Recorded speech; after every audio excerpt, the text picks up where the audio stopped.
Call now for a no-obligation, free evaluation. We can help you nearly double your chances of approval and get your benefit checks faster. We understand the physical, emotional, and financial impact. We'll share our insider expertise and help you get your disability claim filed and paid immediately. There is a time limit to apply, so call right now. Operators are standing by to help you. 800-968-1275. 800-968-1275. 800-968-1275. That's 800-968-1275. Do you hear that? That's the sound of uncertainty when you see a check engine light or your car unexpectedly breaks down. It's time to shield against unexpected repairs with CarShield. CarShield is America's most trusted auto protection company and has an A rating with the Better Business Bureau. Don't wait till it's too late. Call CarShield now before a breakdown. 800-419-2092. 800-419-2092. That's 800-419-2092. You took the first step and quit smoking, but even former smokers may still be at risk for lung cancer. That's why SaveByTheScan.org wants you to know about a new low-dose CT scan that can detect lung cancer early. It takes only 60 seconds and could save your life. You took the first step, now take the next. Visit SaveByTheScan.org for a simple quiz to see if you're eligible and talk to your doctor about screening. SaveByTheScan.org is brought to you by the American Lung Association's Lung Force Initiative and the Ad Council. Hey, Dad, how do airplanes fly? What's in this box? Is this tree good for climbing? How are babies made? What does this thing do? Kids are curious about everything, including guns. Talking to them about gun safety in your home is a good first step, but you can do more. Always keep your guns locked, unloaded, and stored separately from ammunition. Safe gun storage saves lives. Learn how to make your home safer at endfamilyfire.org. That's endfamilyfire.org. Brought to you by End Family Fire, Brady, and the Ad Council. No representation is made that the quality of legal services to be performed is greater than the quality of legal services performed by other lawyers. A wise man once said, if you take care of old folks and children, everything in the middle will take care of itself. Hi, I'm Danny Aldridge, lawyer in Alabama and Tennessee. In the next 20 years, the number of those folks over 65 years of age will more than double. In our golden years, the most important goal is to be treated with dignity and have control over doing what makes you grateful with those you love. At the Aldridge Law Firm and the Legal Town Center, we're dedicated to help you with these goals, and we'll be there when life throws you those inevitable curveballs.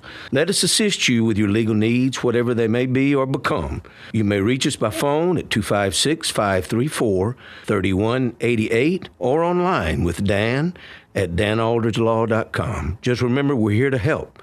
Whether it's personal injury, wrongful death, fraud and cheat, or estate planning made complete, we're here to help. This hour of Talkin Ball is brought to you by Talent Heating and Air. When you need service, rely on Talent. From system installations to tune-ups, rely on Talent. Online at talenthvac.com. AL cert number 21014. Welcome into the hottest and coolest game show around called The Freeze. Today's contestant, Bob. Bob, can you tell me the heating and air business that provides free service with repair? Is it Talent Heating and Air Conditioning? Can you tell me which heating and air business provides free second opinions? Talent Heating and Air Conditioning. You are our grand prize winner. You have won a visit from the #1 heating and air business in the Tennessee Valley. Talent Heating and Air Conditioning? That's right.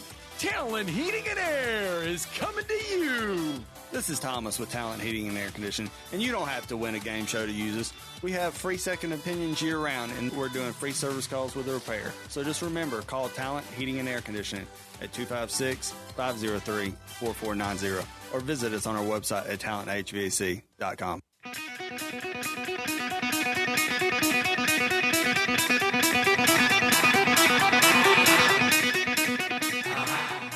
Welcome to Talkin Ball with Scott Theisen and Drew DeArmond. Call into the Neighbors Wealth Management Hotline now, 256-576-4977. That's 256-576-4977. Now, here's Scott and Drew. There you go. We're off for running on a Thursday morning. A wet start to your Thursday.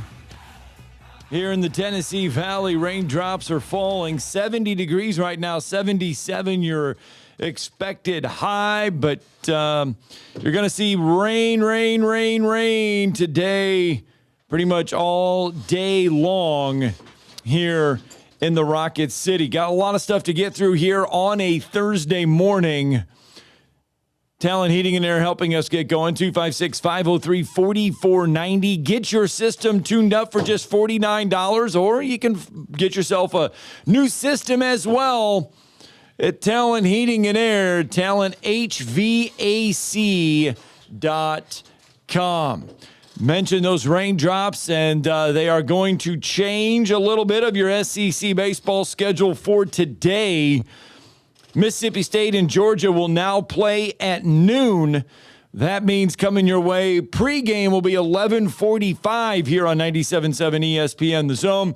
Alabama and Florida will play at 3:30. Just two games, hopefully, cross your fingers. Just two games today down there in Hoover. Last night, the Auburn Tigers did take on the LSU Tigers. That was in front of 14,461 fans, the fourth largest single session attendance in SEC tournament history. It was the largest attended Wednesday showing at the SEC baseball tournament. 14,461 fans. It was a great crowd, great performance by Auburn, really good pitching performance. They set their pitching up, lined up just as they wanted, got just enough offense, got 2 home runs, and fell behind 1-0, but LSU didn't generate much offensively. Pitched better than anticipated, I think, especially with Case and Evans going. Did a nice job, but Auburn was able to win 3-1, and there will be no Cinderella in the SEC tournament. All of them got their ass beat yesterday, and so the brackets held. Tennessee would have, probably I thought going into yesterday had the best chance of winning a second-round game against Arkansas, but Arkansas quelled that early with a home run barrage, and thank goodness Tennessee is gone. Afterwards, Butch Thompson talking about the lineup yesterday that he put out there on the field, doing a little juggling, trying just to kind of work some things out before regional play. I think I really wanted to see before we get to regional play next week, if we get a fifth at bat. If that fifth at bat rolls around, what's the 1, 2, 3 guys you'd want to see have it? So we really thought, we really wanted to look at Rembert and Freilich, especially Bingaman and Guevara in those 4 spots there up top. So could get a little bit more length and distance from the bottom. Mason McCrane had pretty good at bats down there. He was in the 7 hole tonight and still in there. So we thought we'd play a little more offense and do some things, but we wasn't able to generate it. And that's why you saw Bristol and Ballou in there. So a little bit of different complexion, but it really started with our first 4 spots, thinking about, down the road and those guys getting settled, and who do you want to go down with if you're in the 9th inning, just like we were? Who would you want walking to the plate for that 5th at bat? And I don't think we want to miss any guys before those 4 are lined up. That's Butch Thompson, Auburn head coach. You can head over to our YouTube page, WZZN TV, and listen to his entire post-game press conference after last night's ball game. Get a little dicey there in the 9th inning because of ABS. LSU managed to overturn a couple strikes there. One that would have ended the game, put the tying run at home twice. plate. Happened twice. But they actually got, if you want to just say it, they got 5 outs in the inning because they were 2 guys punched out, but the strikes got overturned. Both hitters rightfully decided to appeal, and they were correct. And so Auburn had to get, in effect, 5 outs, but they were able to do that. All I kept thinking was, this is typical LSU. What will happen is, and there's a Gulf Stream out there in left, 11 will run into one, and then we'll be playing in the bottom of the 9th, and and then the Bayou Bengals may find a way to survive, which would have made me puke. But anyway, it was time for them to go, and time for them to get on the bus. They've won enough. They're one of the best programs in the history of the sport, no question, and they will be back just like Kentucky basketball after they fire Pope. So I mean, everybody knows that they'll return and they'll be strong, but everybody deserves a paddle to the ass every now and then, and LSU got one, and I don't feel sorry for them. Because they sure as hell ain't going to feel sorry for Alabama football, I can tell you that. So screw them, they're going home. Mississippi State put out the wood. They took Missouri behind the shed yesterday, 12-2. That one really kept everything on track there in Hoover yesterday because that was a run rule game. Yeah, 12-2 in 7 innings, and they scored. Did State. They hit 2 home runs in 1 inning and ended up scoring 8 runs to put that one away. And then the other games all kind of went according to plan. Yeah. There was no weather delay, and so there was no 4-hour marathon. Nope. They were just because as we said earlier, Arkansas put Tennessee away early and then won that game 8-3. And then basically same thing in the second game of the morning or afternoon session, whatever you want to call it, with the Vanderbilt in Florida. Vandy stayed in it early and actually had a flurry there and tied it at 3, but the Gators just weren't going to be denied. Florida stretched it back out to a 5-3 lead and then ended up cruising from there and putting away Vanderbilt and advancing. And now Florida will play Alabama today in the second game of the day, whenever that may be. It'll be 30 minutes after the completion of game 1, which hopefully will be at noon. It was originally slated, as Scott said, to be 3, and then the Bama game was tentatively set for 7 o'clock, but they're moving it up because of more inclement weather coming in. But it's still raining here in Huntsville, so we'll see what happens in Hoover. But hopefully it'll get out of there. That's the plan was, and what it looked like on the radar was that things would get out this morning, and there would be a window to hopefully get both games in today. And finish it up by early this evening, but we will see. But certainly, so far so good. The rain didn't start hitting yesterday until the 9th inning when LSU finally subdued. Now, I'll give LSU credit. I thought they played pretty well for having the kind of year they had, which was, for them, horrendous. But they beat Oklahoma 6-2 on Tuesday, and they played Auburn tough. I mean, they grinded out at bats. They grinded out those 2 walks via the ABS, and then Pearson battled up there and continued to foul pitches off his foot until he finally grounded out to shortstop, and Auburn was able to march on. But good win for the Auburn Tigers, and now it sets up for what is potentially a really good 2 days, weather permitting, with these quarterfinal matchups. A lot of high-level baseball that we should see in Hoover. Yeah. Now, coming up on Friday, Texas and Arkansas will play. That's scheduled for a 3 o'clock game, and then Auburn and Texas A&M is scheduled for a 7 o'clock game. That'll be on Friday. So Auburn does get a day rest between last night's game and playing again. Alabama, Florida today, Georgia, Mississippi State. If whoever comes out of those 2 games will not play again until Saturday. So Mississippi State, Georgia, Florida, and Alabama, 2 of those teams will not play again until Saturday. Arkansas, Texas, Auburn, and Texas A&M. If they win there, whoever wins those 2 games on Friday will have to turn around and play on Saturday. So there you go. 256-576-4977. That's the number to the phone lines. You can join us this morning. We have got a fun and exciting show coming up for you. John Frary will join us at the top of the 8 o'clock hour. David Kindred will join us at 8:30. And then at 9 o'clock, we have Kentucky head football coach Will Stein joining the program. We'll talk a little Kentucky Wildcat football. That'll come your way at 9 o'clock. One other baseball note from yesterday. After 55 games, the North Alabama Lions get their first shutout of the season as they downed 5th seed Jacksonville. Lions are the 4th seed in the A-Sun tournament. They downed Jacksonville 5-0. So they will get number 1 seed.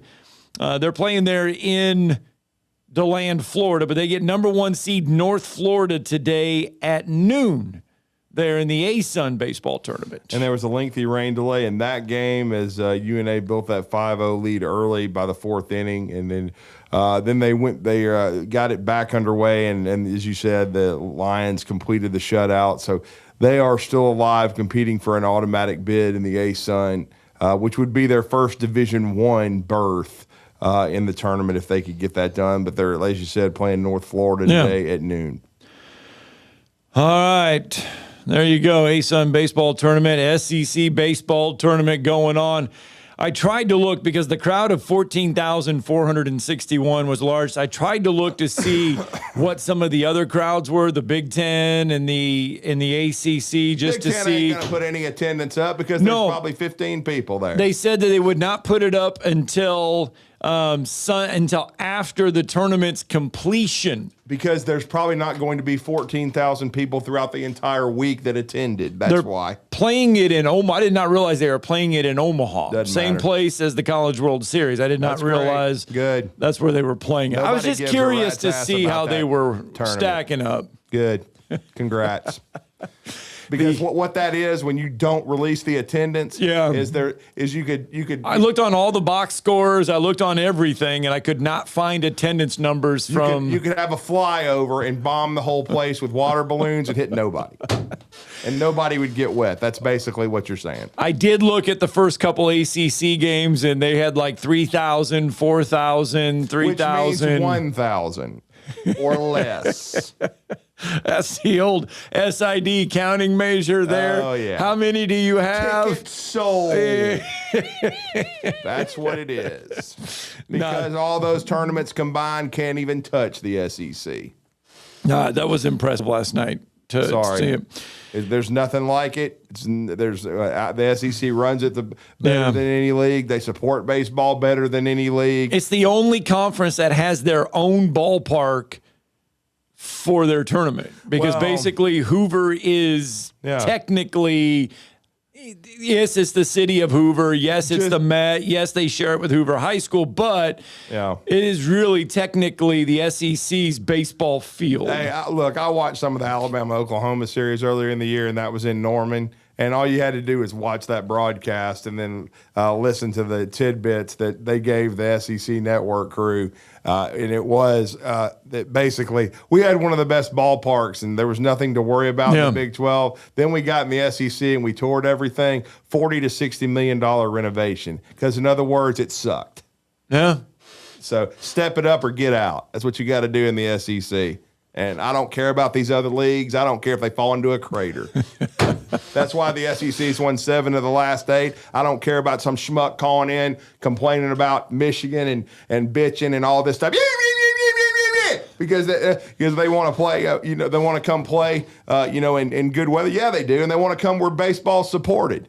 Because Michigan's too busy buying basketball players and football players trying to win in that sport. They don't care about the rest of it. I saw where their baseball team's 10 games over 500. Congratulations. They'd finished about 10th or 11th, 12th, 13th, 14th, or I don't know, probably down there with Missouri in the bottom of the SEC. So have fun.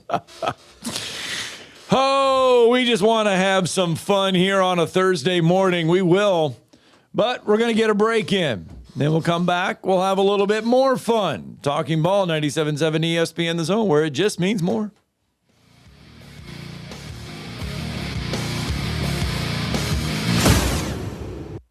You're listening to Talkin Ball on 97.7 ESPN The Zone. Only one accident right now. That accident is coming up over Chapman Mountain, just where we did not need it for sure. So be careful if you're headed in westbound coming into Huntsville on 72. You're going to find an accident right there about Epworth Drive and 72 just before you hit 565. Everything else seems to be looking pretty good right now. We don't have any major delays to talk about, but we do have some moderate to heavy traffic. Looks a little bit lighter than normal this week. I think I forgot to get the message of take the week off. But anyway, keep those seatbelts buckled. Be safe. Remember, it is raining out here. From the Tennessee Valley's most accurate traffic reports, I'm David Cruz, Mr. Traffic. By now, you know about Eagle Masonry and Insulation, and maybe you know that Eagle also does landscaping and dirt work. But how about after paint work? Shower doors, shelving, and mirrors, all taken care of by Eagle, the same Eagle that takes care of all your masonry, insulation, and landscaping needs. Eagle brings the same level of expertise to all these disciplines, and they're ready to provide you with a free quote. The website is the same, insulatewitheagle.com, as is the phone number, 256-755-1556. Give them a call and see what Eagle can do for you. Eagle saves you time. Eagle saves you money.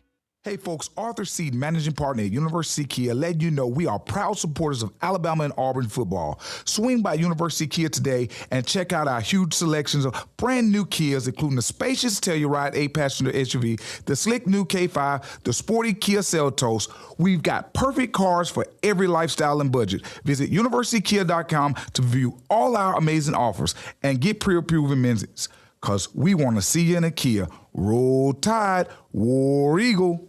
Tom Abraham here for my friends at All About Water. Crazy name, huh? Well, let me introduce you to them. All About Water is the top pond builder anywhere in the Tennessee Valley, and that includes remodeling or cleaning out existing ponds as well. They also have monthly maintenance plans for your pond. Don't have a pond? Well, how about a fountain or water feature for your property to bring that soothing sound of running water to your happy place? On the other hand, maybe you have water on your property that you don't want. Well, Ryan at All About Water is all about water, so he could take care of that as well. He has a background in fluid dynamics, and what that means is that he could take care of any water issue that you have.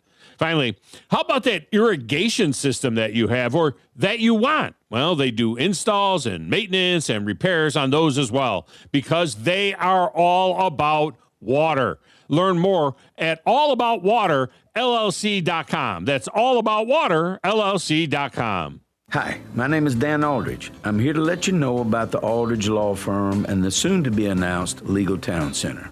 I've been practicing law in Alabama since 1984, and I also practice in Tennessee. And I'm from North Alabama, and I'm here to represent you and take care of your legal needs.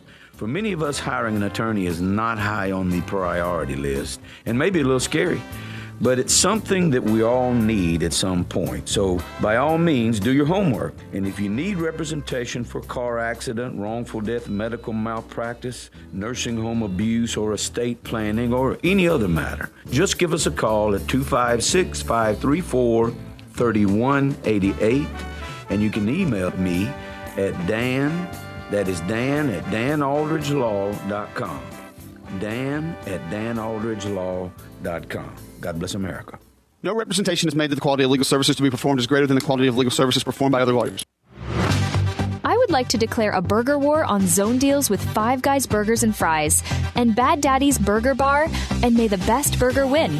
Just head over to 977espn.com and click on the zone deals and decide for yourself.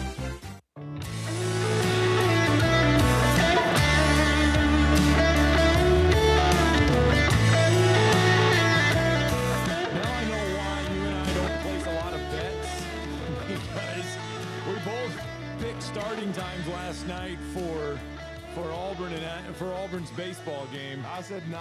I was like 9:45, 9:50 something. That way off. You were thinking finishing at 1:30 in the morning. Yeah, I was thinking this midnight. thing is gonna hit some rain. And I think they actually started a little early, like a little before 8. Yeah, and then like we said, they got done before 11 o'clock last night, which was perfect. I mean, if you'd written it up, I mean, my goodness. So, a little off on that one. Yeah. So, I mean, we had some 4-hour games in day one, but day two went by pretty crisply. And like you said, it helped to get the Mississippi State game, the shellacking against Missouri. That was a run rule. That's the only run rule of the tournament so far. And that game got over with, and they were able to pretty much, they started a little early, I think, maybe a few minutes early for game 2, but everything went by pretty briskly, and we didn't have any extra innings or anything like that. So a good second day, and just a little bit of rain there at the end, but nothing to affect anything. 256-576-4977. That's how you can join us here this morning on Talking Ball on our Thursday edition show. Richard is with us real fast this morning. Good morning, Richard. Morning, Richard.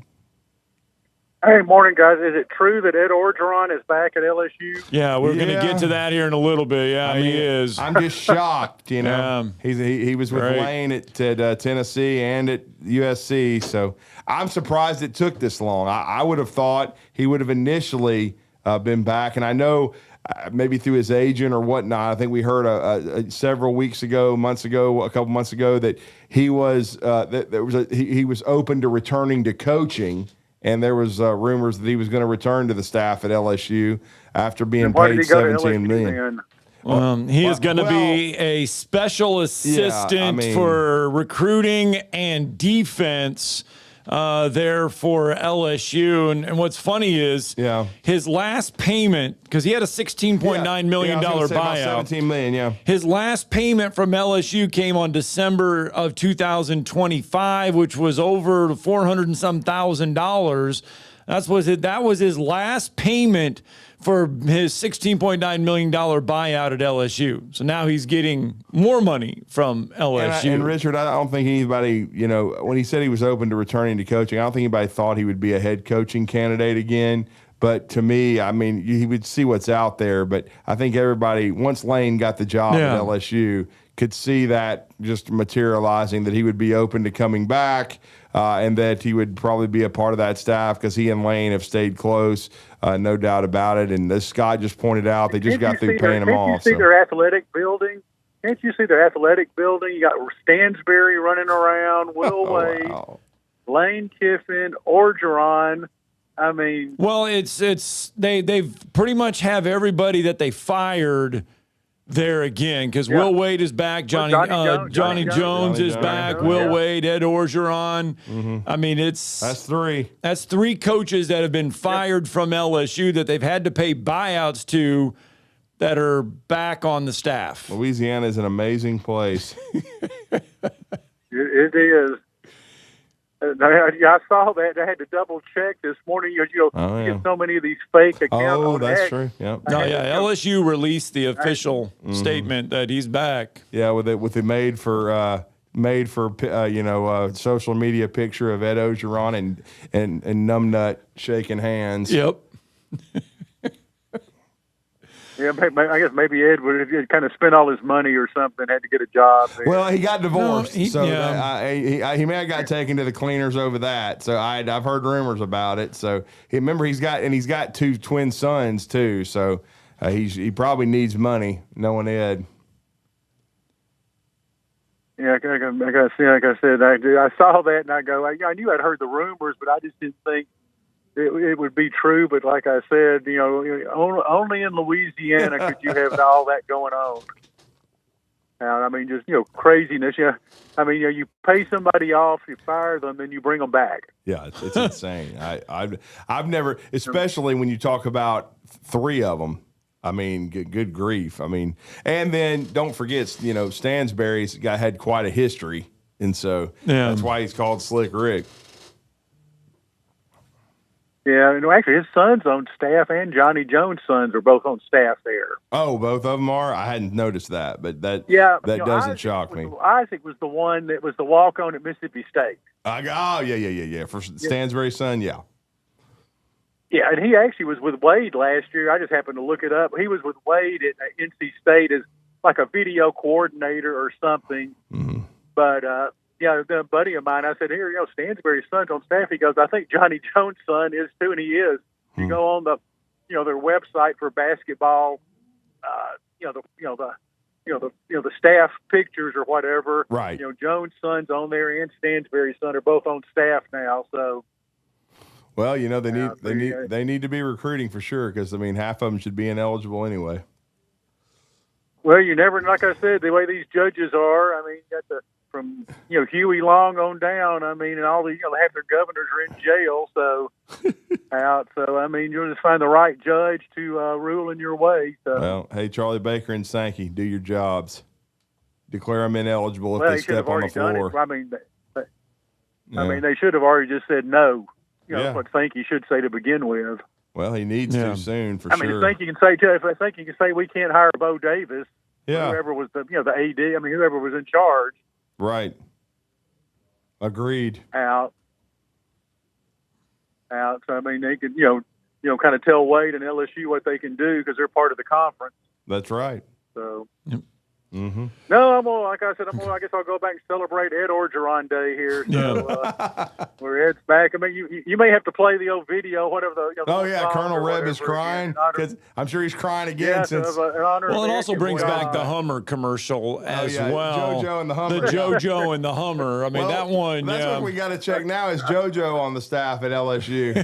Does he pick up Ed's trash? Is JoJo still selling cars? Period. Though I don't know. Or did he move to a Hummer dealership in Baton Rouge?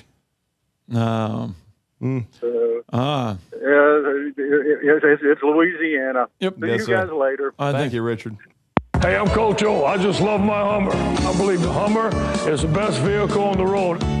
Big, tough, aggressive, and it represents everything that we want at Ole Miss. I have my Hummer. You need a Hummer. Tell them about it, JoJo. Mississippi, they are here. The new Rogers Dabbs H3 Hummers are here. The folks at Rogers Dabbs Hummer are first-team players. Come see them. Rogers Dabbs and Hummer like nothing else. New H3 starting at just $32,000. Roger Dabbs Hummer. Hummer. Like 20 years ago, man. Wow. Let's see if JoJo. Well, it's Roger. Yeah, it's still there apparently. Yeah. Roger Dabbs Chevrolet Hummer, Brandon, Mississippi. And well, we need to ask Jake Winfrey about that. He's very familiar with Brandon.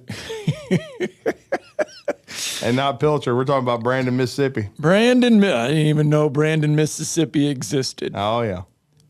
Did you know it? Yes, of course. 256-576-4977. That's the number to the phone lines. You can join us here this morning. And, Ed Orgeron back on the staff there at LSU. Interesting. Just interesting times we live in.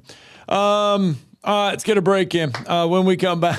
Oh, no. What? Because really, they brought back, or they just promoted Verge Osbury, right, to be the athletic director. After they got rid of Scott Woodward because he wouldn't hire the maggot Will Wade back. So he wouldn't hire him back. The biggest cheat in coaching.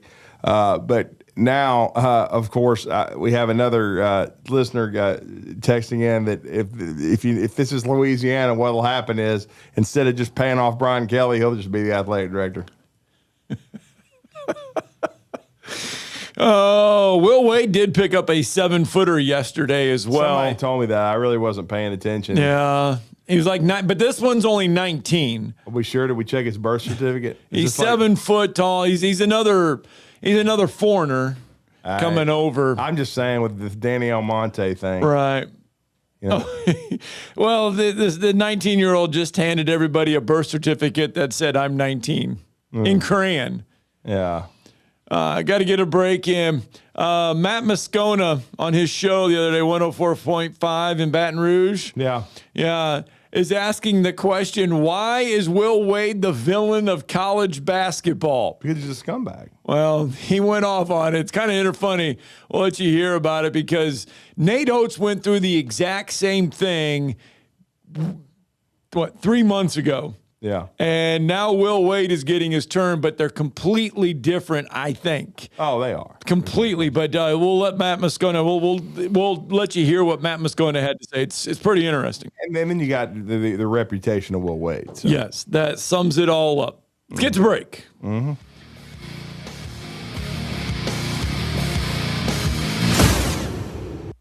You're listening to Talkin Ball on 97.7 ESPN The Zone. Your Fox 54 weather. I'm Chief Meteorologist Jordan Dressman. Upper 70s and lower 80s this afternoon under a mostly cloudy to overcast sky. We're also going to keep scattered showers and thunderstorms in the forecast this afternoon, this evening, the overnight, and then we'll maintain the opportunity for scattered showers and thunderstorms as we head into your Friday as well. And again on Friday, upper 70s and lower 80s. Your Fox 54 weather, only on 97.7 ESPN The Zone. Three different accidents affecting your commute this morning. You've got one up on Chapman Mountain on Highway 72, just before you hit I-65. It's going to be right at the Epworth intersection. Another accident northbound on Memorial Parkway at Clinton Avenue, slowing things down quite a bit. Traffic there backed up to Bob Wallace already. And you've got an accident over in Athens, eastbound, Highway 72 and US 31. Keep the seatbelts buckled. Be safe. Leave early. It's raining. For the most accurate traffic reports in the Tennessee Valley, I'm David Cruz, Mr. Traffic. When you're craving a juicy, made-to-order burger with all your favorite toppings, it's time to head to Five Guys Burgers and Fries. Fresh, never-frozen, hand-formed patties, crispy, fresh-cut fries, savory hot dogs, and topped off with an ice-cold real milkshake. Five Guys knows what you like. Come and get it in Huntsville on North Parkway and on Enterprise, and in Madison on Moonshot Drive and Highway 72. Order online at fiveguys.com or just walk in. Five Guys. Perfection every time. Before you build, know the ground beneath you. OMI Incorporated has been North Alabama's trusted name in geotechnical engineering for over 30 years. We provide subsurface investigations, environmental consulting, and construction materials testing to keep your project moving forward with confidence. Commercial, industrial, and public projects, OMI has the experience to get it right. OMI Incorporated. Experience below the surface. Visit omi-eng.com. or call 256-837-7664. The ultimate golf experience is waiting for you at the Golfus. For a limited time, you can get an unlimited membership for only $99 a month. Hit balls on the range, play any of our 2,000 golf courses, have a graduation party, or host a corporate event. For all the details, go to thegolfus.com. We have 2 locations in Huntsville and a location soon coming to Hughes Road in Madison. That's thegolfus.com. No representation is made that the quality of legal services to be performed is greater than the quality of legal services performed by other lawyers. A wise man once said, if you take care of old folks and children, everything in the middle will take care of itself. Hi, I'm Danny Aldridge, lawyer in Alabama and Tennessee. In the next 20 years, the number of those folks over 65 years of age will more than double. In our golden years, the most important goal is to be treated with dignity and have control over doing what makes you grateful with those you love. At the Aldridge Law Firm and the Legal Town Center, we're dedicated to help you with these goals, and we'll be there when life throws you those inevitable curveballs. Let us assist you with your legal needs, whatever they may be or become. You may reach us by phone at 256-534-3188 or online with Dan at danaldridgelaw.com. Just remember, we're here to help. Whether it's personal injury, wrongful death, fraud and cheat, or estate planning made complete, we're here to help. Before you build, know the ground beneath you. OMI Incorporated has been North Alabama's trusted name in geotechnical engineering for over 30 years. We provide subsurface investigations, environmental consulting, and construction materials testing to keep your project moving forward with confidence. Commercial, industrial, and public projects, OMI has the experience to get it right. OMI Incorporated. Experience below the surface. Visit omi-eng.com or call 256-837-7664. Listen to the Rocket City Trash Pandas all season long. Swung on lifted, deep left, back goes O'Donnell, he looks up, it's done, and it's over! Denzer again, the goose is loose! Trash Panda Baseball is only on Talk Radio WZZN. You can't hide your lying eye, and your smile. Oh my goodness. So we've had Matt Moscona on this show, and he's a good guy. Yes. He gets very passionate about LSU because that's what he's supposed to do. He talks a lot of LSU because he's in Baton Rouge. Right. Gets very passionate. But he did ask the question yesterday, why is Will Wade the villain of college basketball? And here's his defense to why Will Wade should not be the villain. Marcio Santos, one of the EuroLeague commits to LSU right now. Mark Pope flies his ass halfway across the world to go recruit this guy. No problem. He commits to Will Wade and LSU, and Will Wade's bad for the game. Freaking hypocrites. Because he ain't doing nothing anybody else isn't doing around, but they only have a problem when it's Will Wade. That's the issue. I just read a list from Andy Katz, who's celebrating the top 10 Euros, guys who played professionally coming into the game. Here's the top 10 of them. No issue. Until Will Wade's getting some of them committed. And then it's a problem. And that's my problem. Under no circumstances should RJ Lewis be playing at LSU next year. But if NCAA rules allow you to go sign international players who are eligible under NCAA rules, which all the other major programs are doing, why is it okay for everyone else, but Will Wade's bad for the game when he doesn't? That is why 5 years ago, 6 years ago, LSU fans lined up in defense of Will Wade, and that's why they're still doing it today. He agrees Lewis should not be playing in an LSU uniform. Well, I don't think he will be. And he agrees with that, but I is totally he agree with Matt on that. I mean, there's no way he should be, and then with these Euros, yeah, is he right there on that? Is he right to point out the fact that everybody's doing it, everyone's calling on it? Completely disagree, because I've said the same thing. I've said, I think Charles Bediako, there wouldn't have been near as much hell raised. I said this: if it was Kansas, Duke, or Kentucky, nobody would have raised near as much hell about it. Right, it would have been talked about for a day, and then it's all right. It's one of the blue bloods. So that's what they would have said. But they took Nate Oates and basically threw him under the bus. No, they did. Tried to say Alabama should be ineligible. Some of them did, and some other stupidity. And then, of course, Greg Sankey came out and sided with the judge. And then we all know that Bediako was ineligible. But I see where he's coming from. But look, here's the reason people are getting all over Will Wade. It's really because of his history. I mean, because I know it's legal now, but we all know what he got caught doing on the wire to the FBI when he was paying guys. And I think with this Euro situation, I think even though they're allowing it to happen, there's a lot of coaches that are frustrated with it because, again, they want the age limit in there. In other words, from 18 to 22, 23 years old in the 5-year window. And so many of these guys that Will Wade is taking, we talked about it yesterday. Look at their ages. Now, the one he got yesterday is 19, supposedly. But, look, 25, 23, 23. These guys are grown-ass men. That's what people are getting tired of. And they sure as hell shouldn't be freshmen. And they've been playing, and the hypocrisy. And look, amen, Matt. I've been talking about hypocrisy too. We're double standards, but the hypocrisy is that they allow these guys to be, 23-year-old freshmen coming from overseas and then they don't allow kids to. When you sign a G League kid like a Nate Oates did, he's too old. He shouldn't be able to come back to college basketball. Well, these dudes in Europe are playing professional basketball, so they sure as hell shouldn't. Now, if you sign them out of the developmental part of it and they're 18, 19 years old, okay, that's okay. I get it. Okay? Right. But these guys that Will Wade's just trying to go out and sign a professional team that's 23 years old, and then he'll still probably trip over as you know what, and still not even reach the Final Four because he's an average coach.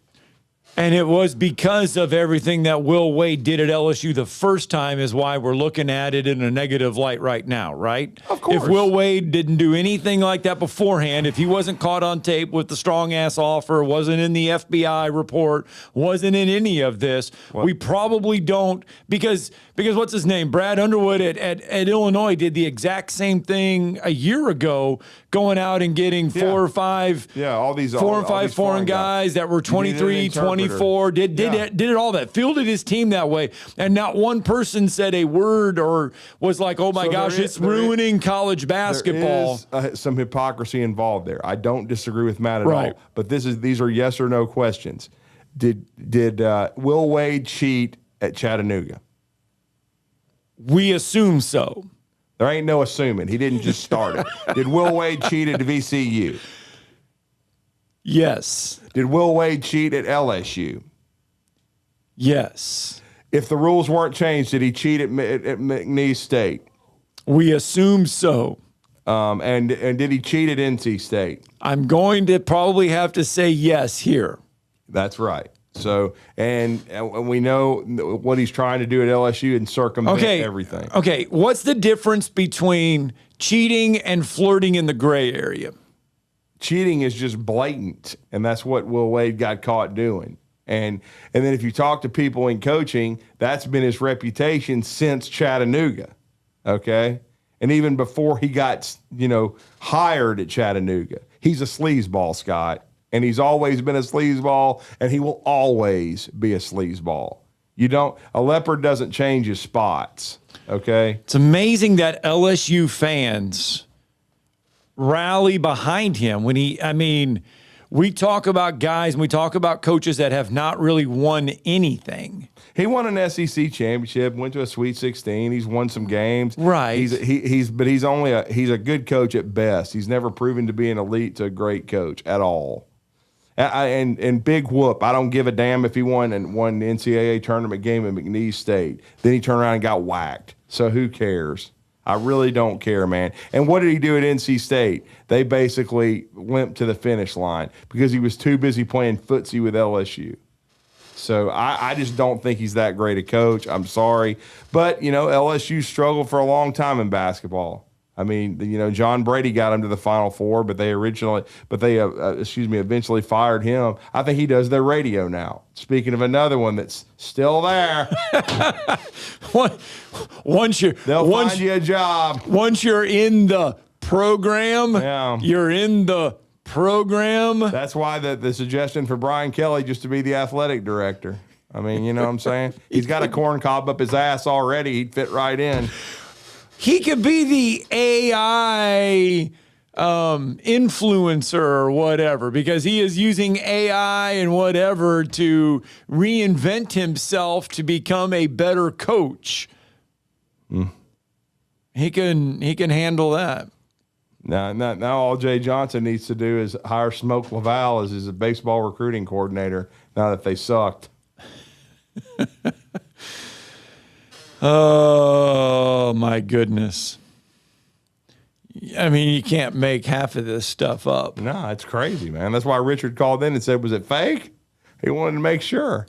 Can't blame him. Well, and remember, Ed Orgeron said that, he even, too, understood that he probably would not be back as a head coach. Yeah, I'm sure. That, he was going to, but he wanted to be somewhere where he could help them win a national championship and be contenders. That was where he wanted to go. Most people would be bitter to go back somewhere that fired him. Mike Shula wouldn't come within 100 miles of Tuscaloosa, and I'm glad. Can you imagine? What would Alabama fans be like if Kalen DeBoer picked up the phone and called Mike Shula and said, we need you as a special assistant on offense and recruiting? Well, all you do is quote that tweet and put a picture of Eeyore up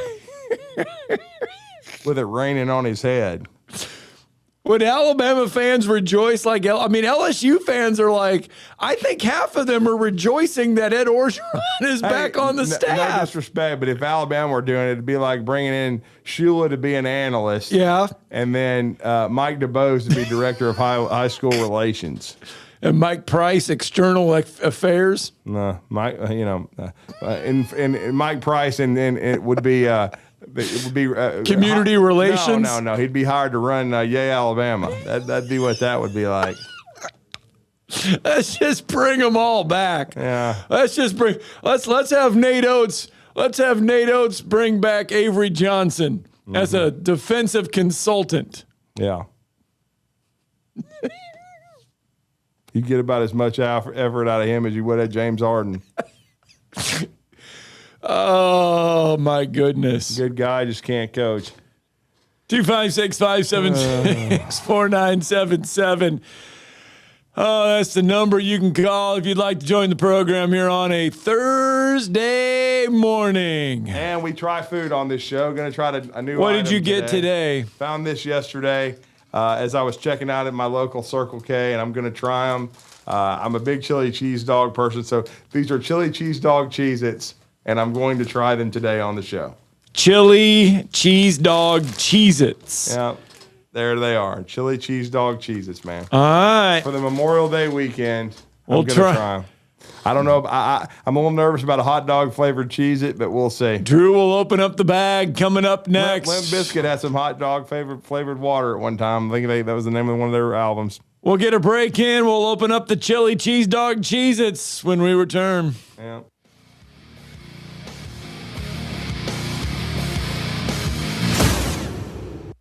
You're listening to Talkin Ball on 97.7 ESPN, The Zone.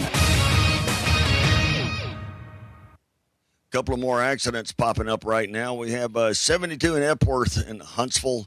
That's coming up over Chapman Mountain before you get to 565. That one's been with us for just a little while.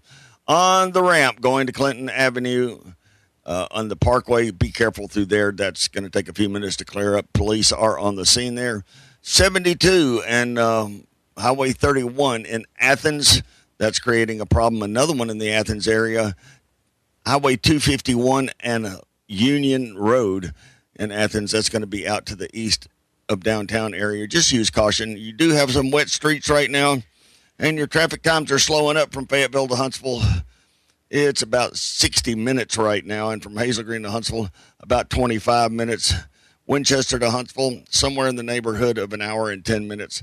Keep those seatbelts buckled and be safe. The most accurate traffic reports in the Tennessee Valley. I'm David Cruz, Mr. Traffic. I'm attorney Gary Lackey. I know your accident is the real thing, and they happen to real people. I'm attorney Justin Lackey. There's a lot of talk right now about bigger, but when you've had a wreck, is bigger better? I'm attorney Jennifer Lackey. Do you want to be just a case number? With offices in Huntsville and Scottsboro, we take the time to help. The Lackey Law Firm. The Lackey Law Family. 1-800-4-RIGHTS. No representation is made that the quality of the legal services to be performed is greater than the quality of legal services performed by other lawyers. Hey, I'm Bobby White, and this month at Lynn Leighton Ford, we've got employee pricing for everyone. Plus 5.9 for up to 84 months with zero doc fees or no hidden markups. That's right, employee pricing plus 5.9 for up to 84 months, no doc fees or hidden markups. With your good credit, lease a 26 F-150 STX for $399 a month for 36 months with only $3,000 due at signing.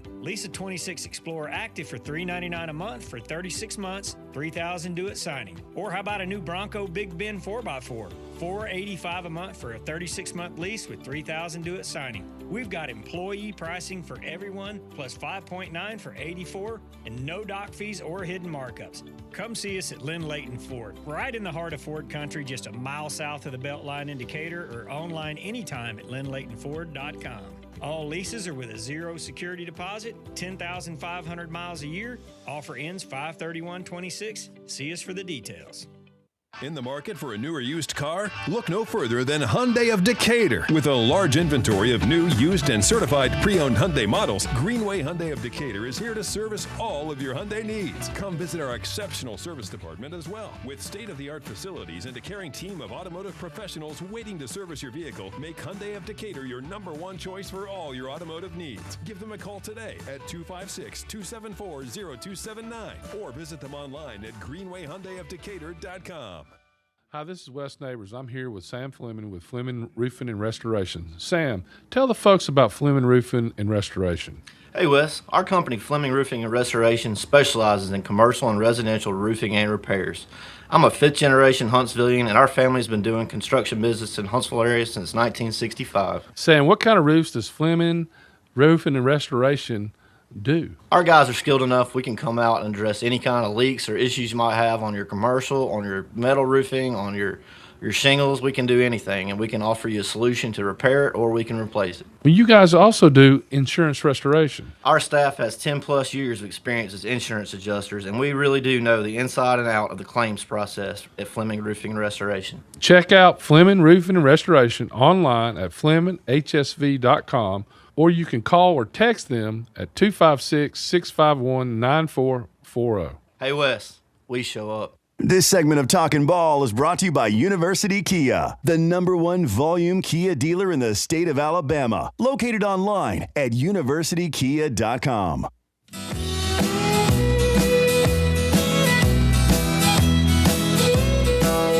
Well, welcome back, Talkin Ball, 7:50 here on a Thursday morning. Talkin Ball on 97.7 ESPN, The Zone.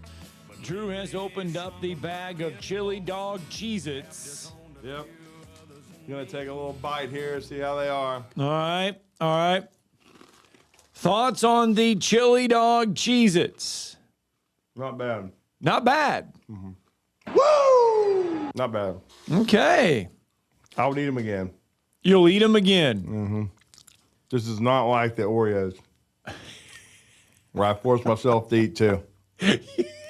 By the way, did your wife's coworkers eat them? They did not come home. Oh, wow. So I need to ask. I should have asked how. Should have asked how they were. I mean, it took Wizen like 4 hours to get the taste out of his mouth. I'm traumatized. See, he's still traumatized, and Stacks wasn't even here. So, and he loves pickles. So. He does. We even talked to him about it. Like he said, he would have tried one. I don't think he would have. I don't think it would have ended well. Trust me, Stacks. I don't think you would have liked them. They smelled funny and they tasted terrible. We would have needed like a doggy bag so it's not a splash zone over here. They look like mint Oreos, though. When you looked at them, they looked exactly like mint Oreos. They did, to a degree, yes. But you can ask Wizen. As soon as you smell them, it's just like yeesh. Yeah. And then like you guys took one bite apiece, and so I ate a half of one, but that was one bite. Basically, that's what Wizen did, and so I ate y'all's 2 halves and then my own cookie, and then that was it. I had enough. No, thank you. Yeah. So you are in on the chili cheese Cheez-Its. Yeah. They're good. They're good, man. They got a little hot dog flavor there, but it's pretty good.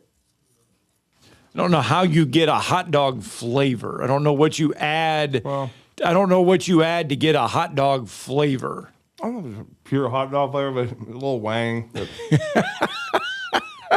But it's not a bad one like when you felt like you were, on a Nickelodeon show with the Oreos, man. We stayed at a Nickelodeon resort in Orlando one year. Really? Yeah, and when Landon was younger, we stayed in there, and they actually had Double Dare. Did they actually recreated the show Double Dare every night. Did they? And they would draw people to be in there, and Landon and my wife got to go on stage and be on Double Dare. And Landon actually got the full slime experience. Oh, so he did get something poured all over. The real slime. I mean, the heavy, real slime. And he thought it was the greatest thing ever. He was probably 8 or 9 years old. There is somewhere. Oh, wow. Yeah. So, but your wife didn't get it? No, she did. Yeah. She was in. Did she win? They won that night. That's why they got to experience the slime. If you won, I forgot about that. I forgot. If you won, you got the slime. But oh my gosh! Get it. Yeah, Okay. I mean, this is. Gosh, I don't have the video, but there they are. Actually, this was back in 2013. Oh wow! Yeah, and there they are, actually on the set. Oh wow! The Double Dare. I remember when I was a kid, I just forgot that you got slimed if you won. I was thinking it was what happened if you lost. Yeah, you got slime. He was begging. He wanted the slime. He thought it was so freaking cool. Oh my goodness. Yeah. Did they win some good prizes? I don't think they actually won. I mean, you didn't win like prizes. Gotcha. But it was really cool. They actually had. So they took Tara and Landon, and then there was 2 other people that formed a family, and then there was another side that had 4. And they did it every night. They did like 2 showings or whatever, and it was really cool. It was at the Nickelodeon Resort in Orlando. Yeah, and it was really cool. Sweet. Yeah, it was a fun time. All right, 7:54 here on a Thursday. Like I said, we have got a lot of stuff to get through here this morning. John Frary is going to join us at the top of the 8 o'clock hour. Florida baseball, John Summerall impressions there. Down there in Gainesville, we hadn't had him on since the coaching hire. Yeah, it was in when things were underway. I think we last talked to John in January. We talked a little hoops and we were talking coaching search, but we haven't had him on since the hire was made. So I wanted to kind of do that and get him on and have him help us. And of course he's very well versed in Gator athletics and the baseball program, and certainly And it's been a few years since they got a top 8 national seed and were able to host both rounds. And they could do that. I mean, this could be what's at stake today when they take the field against Alabama. The winner could get a top 8 national seed, and the loser could, in theory, have to travel for if you win your regional. So I think they'll both be hosting, but maybe they're both not top 8 national seeds. So Kevin O'Sullivan seemed to think yesterday, and I was watching it before they took the field for the first time and whacked Vanderbilt, that as he said, we still got some work to do. He said, I feel like we need to win a couple of games probably to get a top 8 national seed, and everybody knew what that meant. It meant beating Vanderbilt, and then after Alabama swept them in the regular season, beating Alabama. So going to be interesting. All right, that's going to come up here in just a couple minutes as we get ready to put a cap on hour number 1 of the show. David Kindred will join hour 2 as well, bottom of the 8:30. And then again, don't forget, coming up at 9 a.m. this morning, Drew and I will have a chance to visit with Kentucky head football coach Will Stein. He'll join the program at 9 o'clock. Looking forward to that conversation as well. So plenty of stuff to get through. Just hour 1 done. 2 more hours to go here on Talking Ball, Thursday edition, 97.7 ESPN The Zone.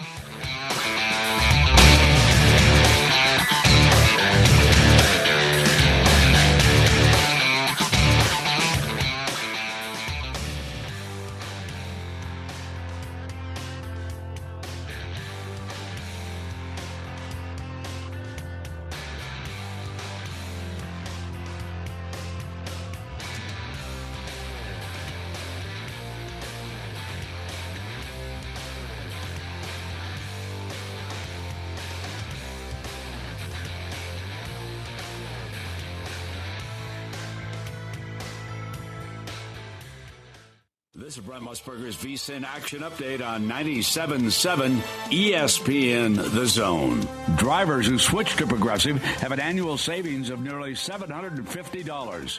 Progressive.com. The Braves knock off the Marlins yesterday. Today, the series finale with Spencer Strider on the mound, 1-0, a 2.45 earned run average. Braves at $1.43 favorite against Andy Alcantara, and the Marlins plus 119, 7.5 over the total. Florida and Alabama meet at the quarterfinals of the SEC tournament in Hoover today. The Crimson Tide, $1.24 underdog. Gators minus 160. South Alabama and Troy meet today. The Trojans at $1.30 favorite over the Jaguars. At Jacksonville State, a $3.95 favorite over Middle Tennessee State, plus 280. For more, go to VSIN.com. Mike Sennett, 97.7 ESPN The Zone. Hi, my name is Dan Aldridge. I'm here to let you know about the Aldridge Law Firm and the soon-to-be-announced Legal Town Center. I've been practicing law in Alabama since 1984, and I also practice in Tennessee. And I'm from North Alabama, and I'm here to represent you and take care of your legal needs. For many of us, hiring an attorney is not high on the priority list, and maybe a little scary. But it's something that we all need at some point. So by all means, do your homework. And if you need representation for car accident, wrongful death, medical malpractice, nursing home abuse, or estate planning, or any other matter, just give us a call at 256-534-3188. And you can email me at dan@danaldridgelaw.com. dan@danaldridgelaw.com. God bless America. No representation is made that the quality of legal services to be performed is greater than the quality of legal services performed by other lawyers. WZZN, Union Grove, Huntsville, Alabama. 97.7 ESPN The Zone. SportsMed is the official team physicians of the Rocket City Trash Pandas. And if the pros trust SportsMed, you can too. SportsMed provides every service you might need for complete orthopedic care, specializing in orthopedic surgery, sports medicine, joint replacement, spine surgery, neurosurgery, and podiatry. And they offer their own brace shop, in-house full-body MRI, physical therapy, walk-in clinic, and so much more. 4 locations and on the web at sportsmedalabama.com. This hour brought to you by SportsMed Orthopedic and Spine Center. Online at sportsmedalabama.com.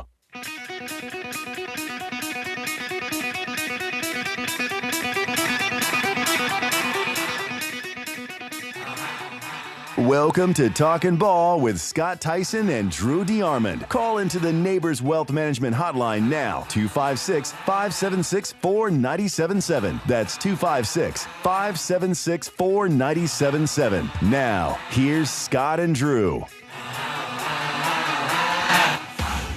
Sportsmed Orthopedic Surgery and Spine Center, dedicated to providing a little bit of care that improves a lot of lives. Sportsmed Orthopedic Surgery and Spine Center, sportsmedalabama.com, 256-881-5151 if you want to experience the Sports Med difference, sportsmedalabama.com, the official medical providers for the UAH Chargers and the Rocket City Trash Pandas, both of which have homes right here. Rocket City Trash Pandas in the middle of a 6-game homestand. Hopefully they'll back at it tonight, and you can download the Talk Radio app to listen to them each and every night. Some Oklahoma City Thunder guy, I guess, partially pulled his hammy. You know, Jordan had food poisoning so bad he couldn't even walk. They just had to stand him up, but he scored 38.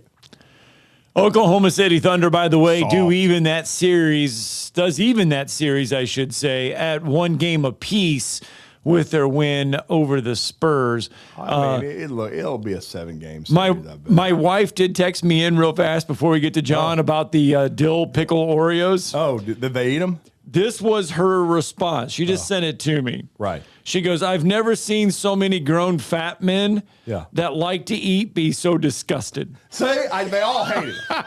They ate them, but they all hated them. It's absolutely unanimous. Nobody liked them. Nobody. I've never seen so many grown fat men that like to eat be so disgusted. So our guy that Jeff Scarborough just had a birthday. You know, hope he had a great birthday, Jeff. And he does a great job producing our Trash Pandas games there, running the board. You didn't miss anything, Jeff. I hate you didn't get to try them, but trust me, you didn't have to go and get 2 Cokes from our refrigerator and wash it all down. Or make them a Drew Zero. Yeah. No Drew Zero this morning. By the way, Drew Zero now is a regular Coke with water. Yeah, but that was yesterday. Okay. Well, anyway, the Florida Gators and the Alabama Crimson Tide, they're going to take to the baseball diamond today in Hoover. Don't forget, time change for that one. Going to be roughly around 3:30 this afternoon. Florida and Alabama. Mississippi State, Georgia going to lead off the parade this morning. That one will be at noon. Don't forget, pregame coverage will be 11:45 now. So that means the Czar show is going to be cut. Maybe by a segment. Yeah, cut a little bit there. But that's going on. John Summerall settling in nicely there in Gainesville. Ripped out all that old weight room stuff. Put in some new look there for the Florida Gators. Good stuff. Yeah, looking forward to hearing from John and getting his thoughts on this baseball matchup that'll happen later this afternoon. And then, of course, I just texting with him yesterday. We were in a group text, and he's excited about John Summerall's recruiting thus far, so interested to see his take. Well, you go from Dan Mullen, who was allergic to recruiting. Billy Napier did an okay job at recruiting, right? I mean, he came in there and really had to. When he arrived in Gainesville, you mentioned, we just said, allergic to recruiting. Dan Mullen was allergic to recruiting, did not want to get out on the road, did not like that recruiting aspect of it. If the NIL era, transfer portal era was kicking when Dan Mullen was at Florida, who knows what would have happened? He may still be there. I don't know. He may have been able to fill his roster with what he needed.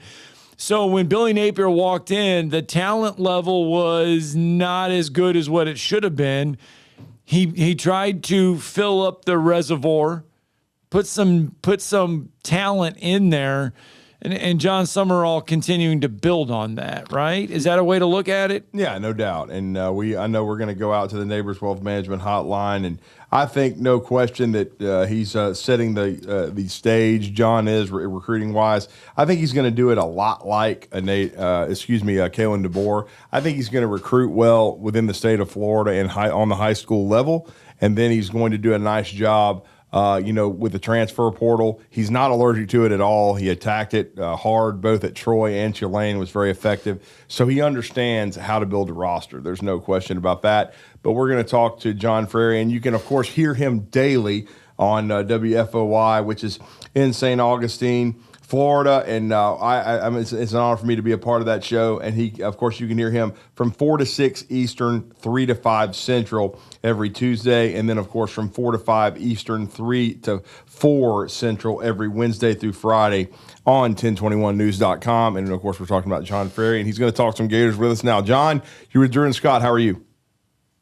Doing great, Drew and Scott. I'll tell you what, though. Oreos will never be the same for me, guys, after hearing the description you guys laid out on that. My cardiologist is probably happy because I'm going to give those up. I don't know if I can eat any more of those. But we got hooked up. Those Oreos aren't even in the stores. Like, Scott got hooked up via Oreo, and he surprised everybody. He said he was going to have a surprise. Yeah, they were dill pickle flavored Oreos. Yeah, in some sort of dill pickle icing, which is it was a regular Oreo with dill pickle flavored fudge coating. Yeah, it was nasty, John. Yeah, very nasty. Yeah, it sounds it. I'll tell you what, though, you touched on John Summerall, Drew, and I got to admit, I'm getting the John Summerall-itis a little bit here now. You know, after the Kiffin saga that happened last fall with Florida. And he wound up with LSU. And I'm not going to be a hypocrite. I wanted Kiffin, despite the personality and all the issues, because of the coaching acumen and what I thought Florida could get.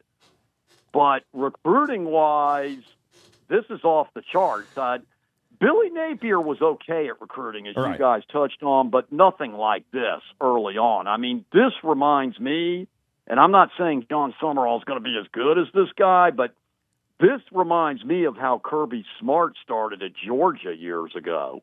Yeah. He came in there, started getting all these recruits, and there was accusations, how's he doing this? Because that was before NIL 10 years ago. Yes. And it's like with the linemen that he's been able to get, John Summerall, starting with Maxwell Hiller, and they're up to 16 commits now. And again, this isn't going to do anything for the 2026 season for those listening. I get it, but this is a heck of a foundation John Summerall's building, and the fact that he didn't bring in buddies to be on his coaching staff. I think that was one of Billy Napier's downfalls too. He went out and got guys that he hasn't been with before. Buster Faulkner on the offense and Phil Troutwine, who I think's had a lot of input on getting a lot of these offensive linemen to commit to Florida, the former Florida Gator with Urban Meyer. So, I mean, it's early. John Summerall hasn't even coached a game yet, but I like what I'm seeing, guys, and I like the fact that he goes out there and he's got this charisma, and he'll go and interview with anybody, basically, it seems like, in the state of Florida. I think that's important. I think in this day and age, I think he gets what this is about now with social media, and you got to be out there. Billy Napier, very nice man, but he just didn't have that type of charisma or personality, and I think you need all that in this day and age. So we'll see how it turns out on the field, because he has never coached a game for Florida. I get it, but they're the fourth-rated class for 2027 right now. And Florida hasn't been that high in recruiting in years. I mean, this just maybe back to Meyer. And you touched on Dan Mullen, Scott. I tend to agree. If NIL existed back in 2018 and 2017, and there was a 12-team college football playoff like it is now, he's probably still the coach at the University of Florida. He just despised recruiting for whatever reason, and he did not hide that, by the way, and I think that was his demise at Florida. So hopefully going forward, Florida's finally found the right guy, but I can tell you guys, Northern Alabama has gotten a lot more respect over here in the Sunshine State with the recruiting John Summerall's doing right now. I can speak for a lot of Gator boosters and fans over here that have been really amazed what he's done so far. John, do you think the rest of the Florida fan base feels the same way, though, that they they really wanted Lane Kiffin as well. And you see what Lane Kiffin has been in the headlines over the last 2-3 weeks at LSU, everything that's gone on with the separation from Ole Miss. Do you feel like, I know Lane Kiffin has coached the big-time college level. He's coached at Tennessee and the USCs and the Ole Misses and has all that stuff. Do you think they feel better about John Summerall now because of what they've had to listen to with Lane Kiffin over the last 3 weeks? It's a great question, Scott, and yes, I do. Now, they're not all the way there yet because obviously it's about winning on the field. But as of right now, with the recruiting momentum, Lane Kiffin being Lane Kiffin, let's face it, and the Vanity Fair interview, which was ridiculous in my opinion, but we don't need to go into that. And but I think the Florida fan base is much, much better about where it is now. There was massive disappointment back in late November, early December, when this first was announced around Thanksgiving weekend. And it's taken some time. It has. And there's been a lot of vitriol towards Scott Strickland, the athletic director, because I think Florida could have had Lane Kiffin, quite honestly, and I think a lot of the fan base feels that way. I just don't think Strickland wanted to deal with what you're seeing right now. You touched on what Lane Kiffin's been doing. I don't think the Florida administration was ever really in on that. I think the Gator boosters were, but I don't think Scott Strickland and the administration wanted anything to do with it. And you guys know from his time with Alabama, I think Coach Saban had his issues with him, even though he can coach, and he can, and they might be in the college football playoff this year, guys. But I think that getting back to Florida, there's been a lot more excitement as the months have passed, and especially with Summerall knocking it out of the park early on with the recruiting. Yeah, and you didn't need Lane Kiffin to start a race war in the state of Florida there, John. Well, yeah, that's true. I mean, come on. There's no doubt about that. I still think Coach Kiffin wanted to coach at Florida more than LSU.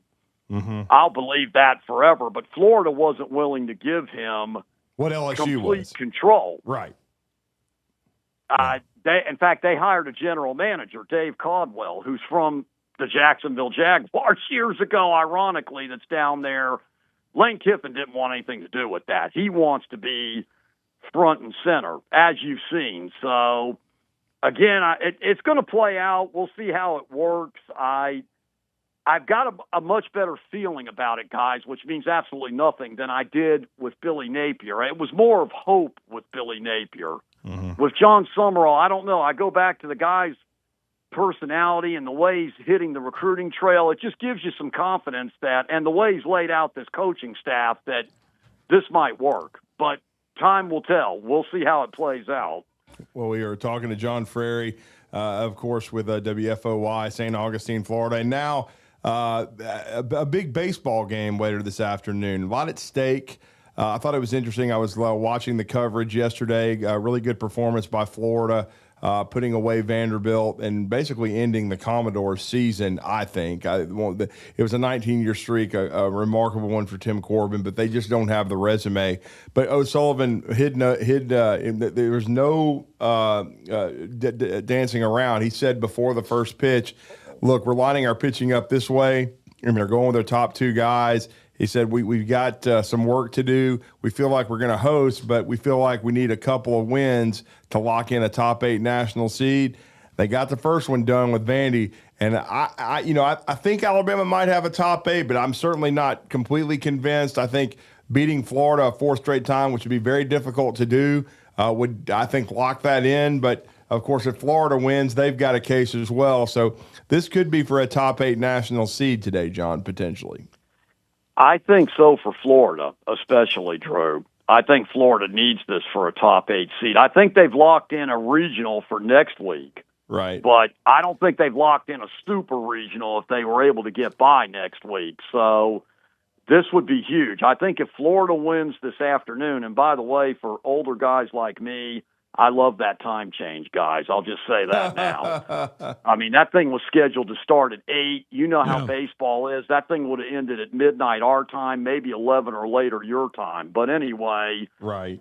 This is going to be a great pitching matchup. I think Florida, the biggest key to their postseason is the guy that's going to be on the mound today, Liam Peterson. Yes. If he can be the Liam Peterson that was expected starting at the beginning of the year, Florida can go far. Not just tonight, but they can go far in the regionals and super regionals. But they need another guy besides Aiden King that they can just rely on game in and game out. Peterson's picked it up again and gotten better. Florida's offense, especially Hayden Yost, has been phenomenal recently. Blake Sires, another one that's been on fire. So I like where Florida is, even if they were to lose today. I like where they are as far as the momentum going into the postseason. Florida hasn't hosted a regional in 3 years. Wow. A lot of people probably don't realize that, but it's 2023 because in 24 they made the World Series, but they had to go on the road to do that. They barely got in. They were one of the last teams in, right? One of the last 4 in, right? Yes, they had to win the last game at Georgia in the regular season, and they barely got in, Drew, and it would have been like a Vanderbilt. And I agree with you. I don't think Vanderbilt's getting in for the 20th time. I think it's going to end at 19, but we'll see next on the holiday here when they announce the regionals. And Florida's got a lot of motivation tonight, guys, because that Alabama series, Alabama took them to the woodshed, as you know, during the regular season. So this is going to be an interesting game this afternoon, the pitching matchup, Fay and Peterson. But I like Florida's chances. I think they could get this done, and it's kind of a weird format, but I think whoever comes out of this game has an advantage in a way because it's an off day tomorrow for them. Yeah. And then they'll play Saturday probably against Georgia. I'm assuming Georgia's going to beat Mississippi State. I know assumptions are dangerous, but I think Georgia wins that one. But I think having a day off, maybe to reset your pitching, get a little bit of rest, reset. So I think this is going to be a fun game this afternoon. Yeah. What's been kind of the up and down for Florida? What's been the reason for – and a lot of it is SEC play. I mean, we've seen teams – get swept, be swept, not swept. I mean, it's been a crazy year in baseball. But what's been kind of the up and downs for Florida?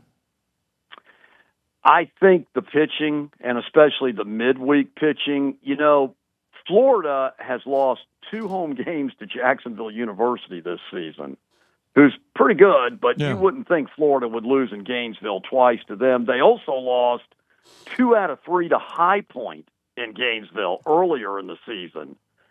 Yet they won series at Georgia. Yeah, only team to beat Georgia. They beat Florida State all 3 times. They beat Miami twice, all those games on the road. So it's been a weird year for this team. They're 19-12 with yesterday's win in the SEC overall.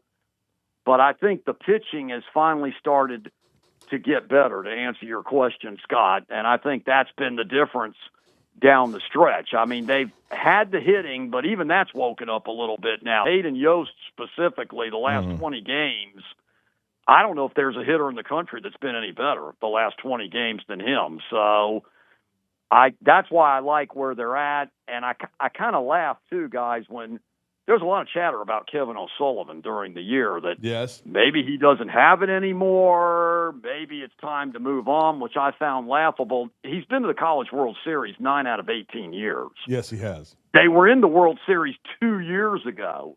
Now, granted, by his standards, and he's kind of a victim of his own success, the last couple of regular seasons, like I laid out, haven't been as good because they haven't hosted since 23. But still, you're not moving on from Kevin O'Sullivan, okay? That's just ridiculous. No way, no how.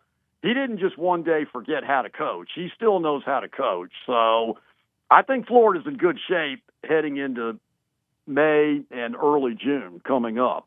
Well, and it's going to be interesting, the matchup, too, because Tyler Fay threw the best game of his career the last time against Florida. He no-hit the Gators. That doesn't happen often in college baseball, especially a complete game no-hitter.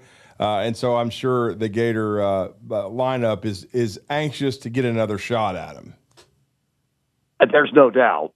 They're anxious to show that wasn't who Florida was when Alabama swept them. And It's going to be a fun game. I think both teams could go deep, and maybe they might both meet each other again in Omaha. We'll see, guys. That's looking far ahead. There's a lot of work to do, but I like the way the SEC tournament is now, too, meaning it's the single elimination. Remember the old days, guys, before Texas and Oklahoma came in?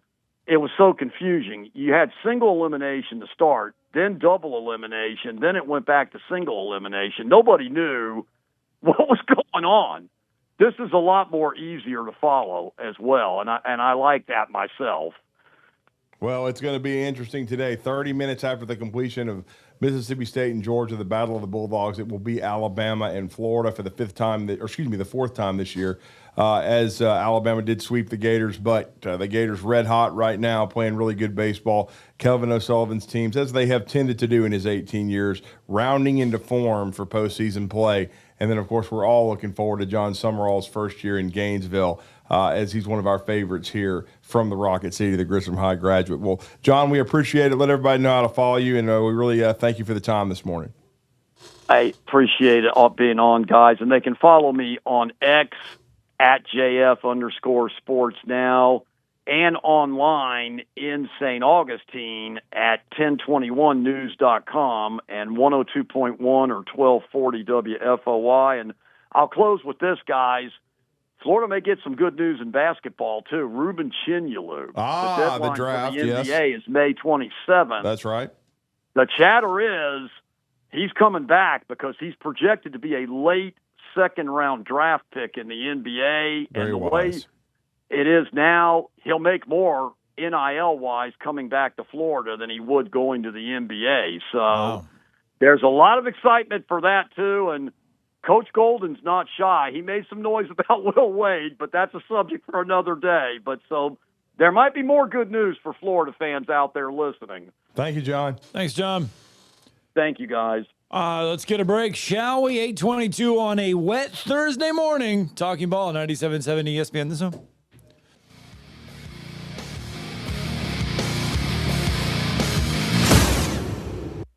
You're listening to Talkin Ball on 97.7 ESPN The Zone.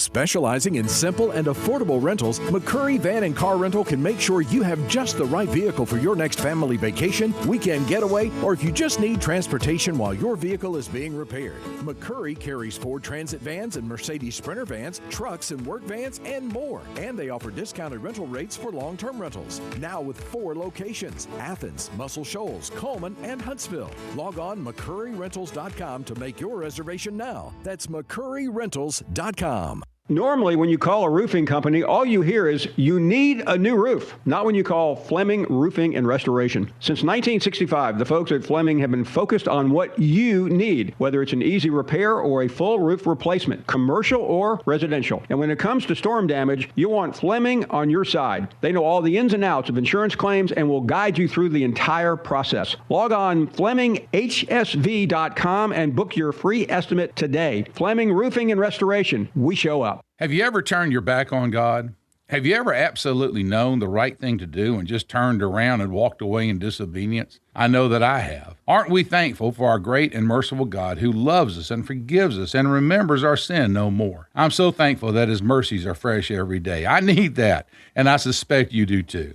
Hey, I'm John Dees, pastor of Cross Point Church, and if you're looking for a church home, come see us. We're smack dab across the street from the YMCA in Madison, and check us out at cpcfamily.org. Tom Abraham here for my longtime friend Mike Owen of Owen Home Appliance. You know, Mike has over 25 years experience in the appliance industry, and since 2017, Owen Home Appliance has served customers in the Tennessee Valley with a focus on quality products, affordable prices, and excellent customer service. Owen Home Appliance prides themselves on community involvement as well, sponsoring local teams and events while making sure that you get the right appliance at the right price. Visit their highly interactive showroom in Lacey Springs, just 8 miles south of the river on 231.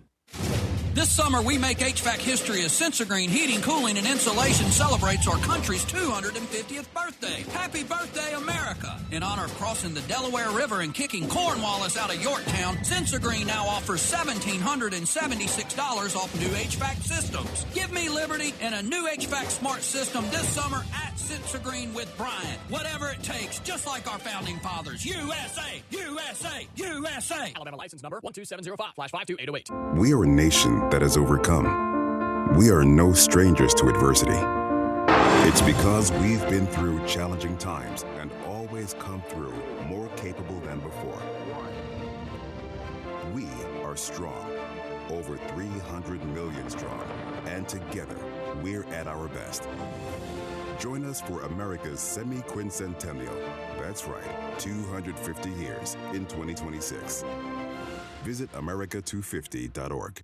The Drive with Wes Neighbors and Steve Moulton. Weekdays from 5 to 7 p.m. Only on 97.7 ESPN The Zone.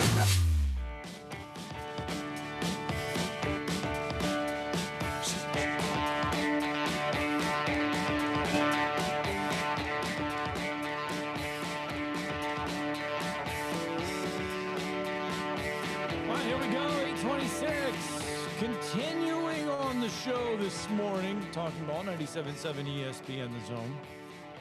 By the way, great conversation there with John Frary. Talked a little John Summerall, Florida football. And in case you are wondering, we are just 100 days, 2 hours, 33 minutes, and 3 seconds away from the start of the new college football season. 100 days away from the start of the new college football season. Go Clemson.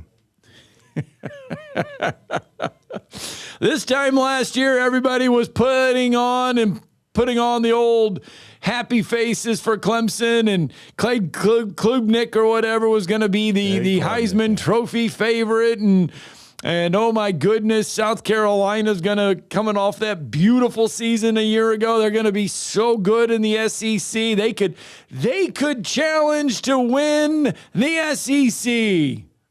7-6. Oh, you gotta love all the early chatter. By the way, we are 21. This is June 21st. Yeah. We're about a month away from, we said we're 100 days away from the start of the college football season. We're about a month away from packing up the old caravan. Scott, it's May 21st. That's 2 months, bro. May. 2 months away. I keep thinking we're June. I was like, wait a minute. June? I know, May. Are we June? I was like, June? We're a month away from the Rocket City Awards. We haven't had that yet. Yes, but we got to go through that first. Then we have SEC football media days. But yes, don't forget, coming up in... And then even in between that, we got we're going to have our high school football media days. Wow. So coming up in just 1 month and 1 day, we will have the 2026 Huntsville Sports Commission Rocket City Awards from Mars Music Hall. It is going to be a fantastic night. If you would like to go, you can for just $50. 977 events. What is it? 977 events at gmail.com. Something like that. What is the email address?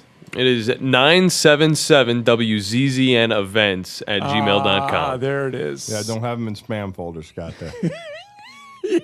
Why? I wanted a ticket and I never got a response. Right. I didn't send you the right email address. There you go. Email it.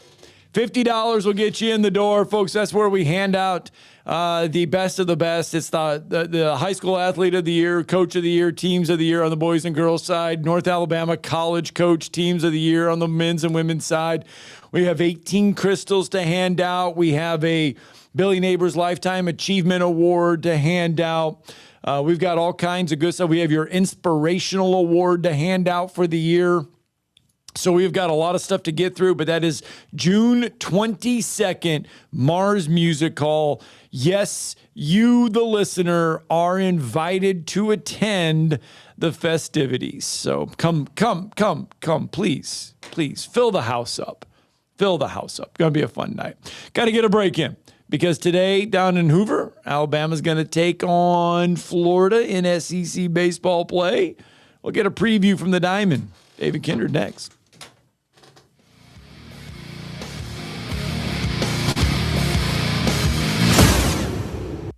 You're listening to Talkin Ball on 97.7 ESPN The Zone. Travel accommodations for 97.7 ESPN The Zone provided by University Kia. Your Fox 54 weather. I'm Chief Meteorologist Jordan Dressman. Upper 70s and lower 80s this afternoon under a mostly cloudy to overcast sky. We're also going to keep scattered showers and thunderstorms in the forecast this afternoon, this evening, the overnight, and then we'll maintain the opportunity for scattered showers and thunderstorms as we head into your Friday as well. And again on Friday, upper 70s and lower 80s. Your Fox 54 weather only on 97.7 ESPN The Zone. I'm attorney Gary Lackey. I know your accident is the real thing, and they happen to real people. I'm attorney Justin Lackey. There's a lot of talk right now about bigger, but when you've had a wreck, is bigger better? I'm attorney Jennifer Lackey. Do you want to be just a case number? With offices in Huntsville and Scottsboro, we take the time to help. The Lackey Law Firm. The Lackey Law Family. 1-800-4-RIGHTS. No representation is made that the quality of the legal services to be performed is greater than the quality of legal services performed by other lawyers.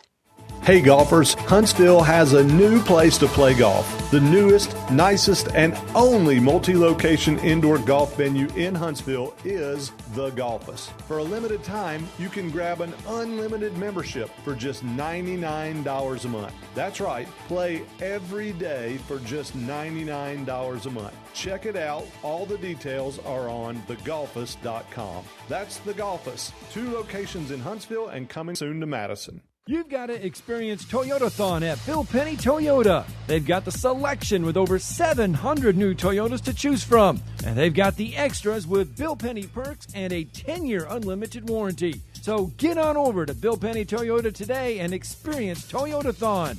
Bill Penny Toyota in Huntsville and online at BillPennyToyota.com. Bill Penny's Toyota 10-year unlimited warranty is valid through the 10th year of ownership. Valid on new vehicles only. See dealer for details. No representation is made that the quality of legal services to be performed is greater than the quality of legal services performed by other lawyers. A wise man once said, "If you take care of old folks and children, everything in the middle will take care of itself." Hi, I'm Danny Aldridge, lawyer in Alabama and Tennessee.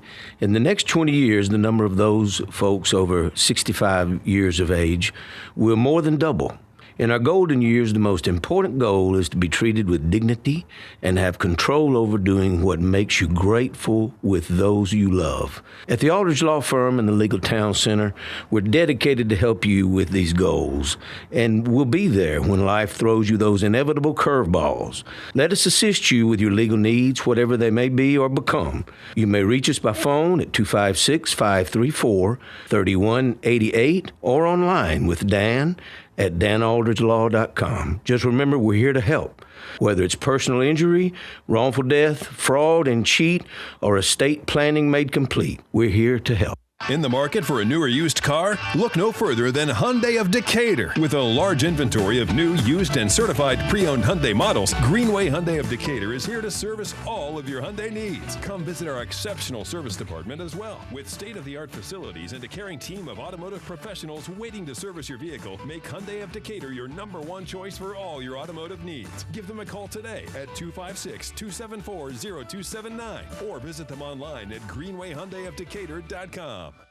This will turn journalism on its ear. Watch our stream on WZZN TV on Twitch and YouTube. But you are the greatest hero in American history. We are 97.7 ESPN, The Zone. Life could be a dream. Life could be a dream. Do, do, do, do, shaboom. Life could be a dream. If I could take you Full up in afternoon paradise baseball of a going on in Hoover today. Don't forget, coming up at 11:45, pregame coverage of this year's SEC baseball tournament will start. Georgia, Mississippi State. That leads into your second game of the day. Remember, there are only 2 games today in Hoover. Second one, we'll see 4th seed Alabama and 5th seed Florida take each other around 3:30 this afternoon at the old Met. Yeah, absolutely. It'll be a great atmosphere. Hopefully, the rain will get out. Last we checked in Hoover, it was cloudy, but there's some rain expected around 10 a.m. Hopefully it's going to get out of there. Open up a window until late tonight for these two games to be gotten in, these quarterfinals. The first one will be Mississippi State against the Georgia Bulldogs. Now they're not even saying rain at 10. That's kind of gone away. So they should be able to hopefully get this thing in. So hopefully they'll be able to get it in. But again, Georgia and Mississippi State, the first quarterfinal. The second will be a rematch with the Alabama Crimson Tide and the Florida Gators. And the Tide swept the Gators earlier this year, early on in SEC play at Sewell Thomas Stadium. Tyler Fay throwing maybe the game of the year in college baseball, hitting a really good Florida club. Now he will very likely get another shot at them today, and it'll be the same pitching matchup that we saw on that Friday night. And we're really looking forward to it. And we're going to talk about that with the Crimson Tide Sports Network analyst and SEC Network analyst for college baseball. He's joined us throughout this journey, and David Kindred has taken the time to rejoin us and talk some Bama baseball against the Gators today. David, welcome back to the show. You're with Drew and Scott. Good morning, sir. Good morning, Drew and Scott. Man, it's you're a college baseball fan regardless of the team you're rooting for. This is the time of year you've got baseball on from start at 9 o'clock till late into the night. Yeah. Oh, yeah. I mean, 14,000 fans on hand at the SEC baseball tournament. That just says what people think about this baseball tournament as a whole. Yeah, I've come up with some vivid memories of mine when I played, almost 15, 16 years ago in 2010 when it's played at the Hoover Met, Alabama, the team I played for. There was only 12 teams in the SEC at the time, so only 8 teams got to go, and it was a double elimination tournament. So we snuck into the SEC tournament as an 8th seed and had to play the number 1 Auburn on Tuesday at 9:30 in the morning. And you're thinking, wow, that must be a tough one to get up for, not a lot of fans. That place was packed. There was over 11,000 people. My parents came to that game. They didn't get until the 3rd inning. Wow. Trying to get at 9:30 on a Tuesday against Auburn, and Alabama got after them. That was Jimmy Nelson started to come alive, and we got the Tigers 7-1. But a lot of great memories. And when Alabama and Auburn are showing up, you see this. It's just obviously geography and location. When Auburn and Alabama are going deep into it, there's going to be good attendance. No question, David. It really is. What were your immediate thoughts on how Alabama performed against Ole Miss? I thought Miles Upchurch was tremendous. I really thought the entire weekend. I know it was a tough one on Friday, the 9-0 shutout, but I thought Faye did a nice job on Thursday, and then Upchurch I thought may have thrown his best game of the year on Saturday to give Alabama a lot of momentum going into Hoover. Yes, it was, again, the same recipe, and this Alabama baseball team hangs its hat on starting pitching. The starting rotation hasn't changed since day one. Tyler Fay, Zane Adams, and Miles Upchurch. And, yes, Miles Upchurch pitched a whale of a game, but it all is dictated on when Tyler Fay toes the rubber and he gives you 7 innings strong and keeps the bullpen intact. And that was a really good Ole Miss team. That's a dangerous 2-seed in a tournament. I know they got clipped early in the SEC tournament, but that's a team you don't want to show up for. They're going to have to go on the road in a regional, but good grief, they've got a great rotation. It's a scary offense. And Tyler Fay just did everything he was supposed to do. He got knocked around early in that game, but when I say knocked around, it's some solo home runs. And every time they seemed to get one run, he closed the door and just kept the game close. And we were doing the game on the SEC Network with Roger, and I told him before the game, I said, Hunter Elliott, the starting pitcher for Ole Miss, he's a veteran, set the strikeout record in a career there at Ole Miss. And I said, whichever pitcher can outlast the other and go the longest that team will probably win. Tyler Fay gets to 7 innings. Hunter Elliott enters the 7th, but only goes 6 1/3. But it really was dictated on some timely hitting late. But it really was Tyler Fay and Miles Upchurch who really got them the momentum and hopefully playing their best baseball going into the Hoover Met. Yeah, you can pitch well and you can hit well, but if you have problems fielding the ball and giving errors away, that's when you can also get into a lot of trouble. But during that Ole Miss series, 0, the number there of errors for Alabama in the 3-game series with Ole Miss. Yeah, it's as hard as it is to win any SEC game. You do everything you can to win the game offensively, but you can't shoot yourself in the foot. Ole Miss had a couple of errors on Thursday, Friday, and Saturday. Alabama plays clean. It's a team that leads the league in errors. But at the end of the day, I don't think you really, again, it's something you obviously want to prove on. Coach Rob Vaughn asked about that in his presser a couple days back, but it's not like you go out there and try to field better or the mechanics are good. I think what you got to work on is timing. It's seeing the vision to take the right hop. It's things that are feel plays. They're not like you go out there and Alabama's not fielding ground balls. I mean, it's one of those where you got to get a field in the infield of just feeling good about that. But the way Alabama's playing right now, pitching wise, and as good as Justin LeBron is, he's going to be a first rounder. He's dropped in some of the mock drafts. If his bat can come alive, this team can be really, really dangerous. But this team has put themselves in a great RPI and host regional discussion. Well, and we're talking to David Kindred, Crimson Tide Sports Network and SEC Network. I thought the lineup on Saturday was interesting, and I'll be fascinated to see if he does this today, where he put Brady Neal, who recorded the last out, in right field, Peyton Steele in left, really good defensive outfielder. We know Bryce Fowler, who to me has had the best all-around season on this team as far as being the most consistent offensively and defensively. And then, of course, you had Eric Hines at DH, and Hines has been a force of nature it really wasn't a factor in that Florida series, but has since come on big time, had that huge home run to dead center to stake Alabama to that 4-run lead, 6-2. I'll be interested to see if he puts Lim behind the plate. How do you kind of expect him? Because it's a bigger park and that the Hoover Met. Defense is very important, but as you said, they defended really well in that Ole Miss series. Do you think he'll stay with the same defensive alignment? That's a great question. For those of y'all that have that cover the SEC tournament, know that the Hoover Met is a very big ballpark. But not playing like it this week, though. I mean, the ball is like that. The most home runs hit thus far in the tournament. So I think it's more built upon not the eight. Well, now the aces are going to start pitching, right? I'm not saying some of these other guys, but you're going to now see the aces pitching. Because you're going to Alabama was asked about, are you going to keep your natural rotation intact? It's last week against Ole Miss, it was Thursday, Friday, Saturday. And so naturally you're going to stay with that.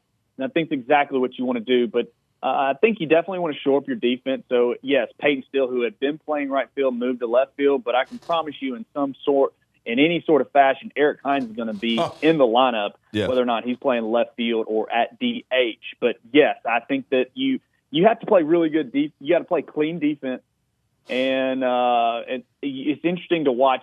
Balls hitting the gap easily turn from doubles to triples. So you have to take great angles on hard balls hit into the gaps. But I'm interesting to watch. I think the home runs will start to die down a little bit.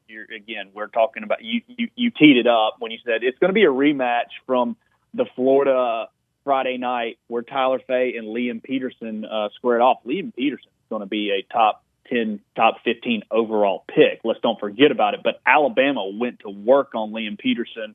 The velocity has not been something that slowed the Alabama offense. Actually, they play better against better velocity. Guys like Auburn, Marciano shut him down. He throws 88, 89. He's a phenomenal pitcher too. But Alabama played really well against Liam Peterson. But let me make it clear, this is a different Florida Gators team. A team that also finished 18-12 in the SEC, started to play better after the Alabama weekend. So just because Alabama swept them, that was, good gosh, back in March. Completely different team. The offense is playing better. Brendan Larson, the shortstop for Florida, will probably be a first-round pick next year. So this is a really dangerous team that's also and I looked at the D1 projections of hosting. Yeah. Alabama's right now in a national national host selection right now in that 6-7 rank. Just for those listening out there, there's 16 total host teams. Of those 16, 8 get to have a national host. All that means is you win your regional, you get to host your super regional, which is a big deal. So Alabama's sitting at 6 and 7 right now, but right on their heels is Florida, who's projected a 10 seed host. So a lot of jockeying at play, a lot on the line for both teams to get a win and continue on in this SEC tournament. So a win today for Alabama means what? Means that you think they lock up an 8 seed or top 8? Yeah. My personal opinion on this, I think Alabama's done enough, regardless of what happens, to be a top 8 overall host seed. But the thing is, you got to remember, I just mentioned where Florida is. They're in 10. You've got, I literally have to pull it up because it's pretty remarkable when you think about it. So Alabama is right now ranked at 6. So of the top 8 seeds in the SEC, Georgia's going to be a national host, and you got Texas at 5, Auburn at 7, Texas A&M at 8. So you got to think about it. The selection committee, all these teams are still playing, so there's so much moving pieces.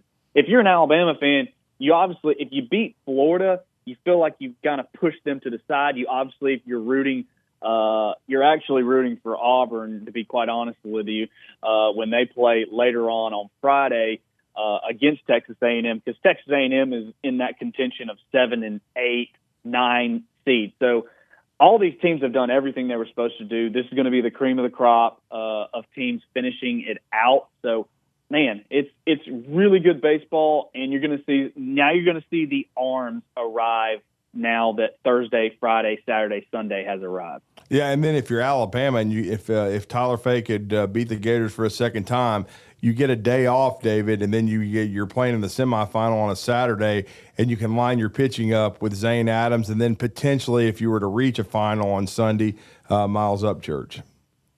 Oh, yeah, and I think and I talked about, back in 2010 when it was a double elimination tournament, and loved the format that it had there. But obviously when you expanded to now 16 total teams, the SEC tournament did a good job, in my opinion, how they lined it up. You reward the teams that play really well in regular season to say, hey, you're going to get double byes, and it's a single game elimination all the way through, just because it's such a taxing tournament already. A lot of these teams have already done what they needed to get into postseason play outside of teams like Vanderbilt and LSU, which are head scratchers. But Alabama the city of Hoover and the SEC tournament has done a really good job. I like how it's single elimination tournament. You're not going to overtax it, because you don't have to think about, well, hey, if we go in a loser bracket, we got to pitch these guys. You're relatively clean, and for the teams that have done 1 through 4 what they're supposed to do, you can treat this like a weekend series. Now, obviously, you got to go win your first game, but you don't have to go super deep into this tournament and just be battered and bruised when you walk out of this tournament. Yeah, you don't. And Alabama, as we said, this will be their first action, so it's almost like a weekend, considering they during the season they had a few occasions where it was Thursday, Friday, Saturday, and so it's kind of setting up that way again, even though there's an off day in between if they can win today. So it'll be 30 minutes after the hopeful noon start for Mississippi State and Georgia. It should be a great crowd. Certainly Auburn fans turned out last night, and along with LSU. It was an electric crowd, 14,000. And as David pointed out, I remember that game vividly with Jimmy Nelson, a complete game win, 7-1. Alabama wins that over Auburn. And there was 11,000 people at 9:30 in the morning, hopefully going to be 10,000 plus in the ballpark for Alabama taking on the Gators. And you're going to see a couple. Don't forget, Tyler Fay should be a high draft pick as well. With the year he's had in his development in Tuscaloosa. So it should be an outstanding pitching matchup. Well, David, we appreciate it. Have a great call, and we always appreciate the time, and thank you for joining us today. Hey, guys, thank you for having me on. Make sure you check us out. We'll be on radio and the CTSN radio network, so make sure you check it out on Varsity Network. Thank you, sir. Thanks. Thank you, guys. All right, let's get a break in, shall we? Talking Ball going to wrap up hour 2 next. And you already introduced.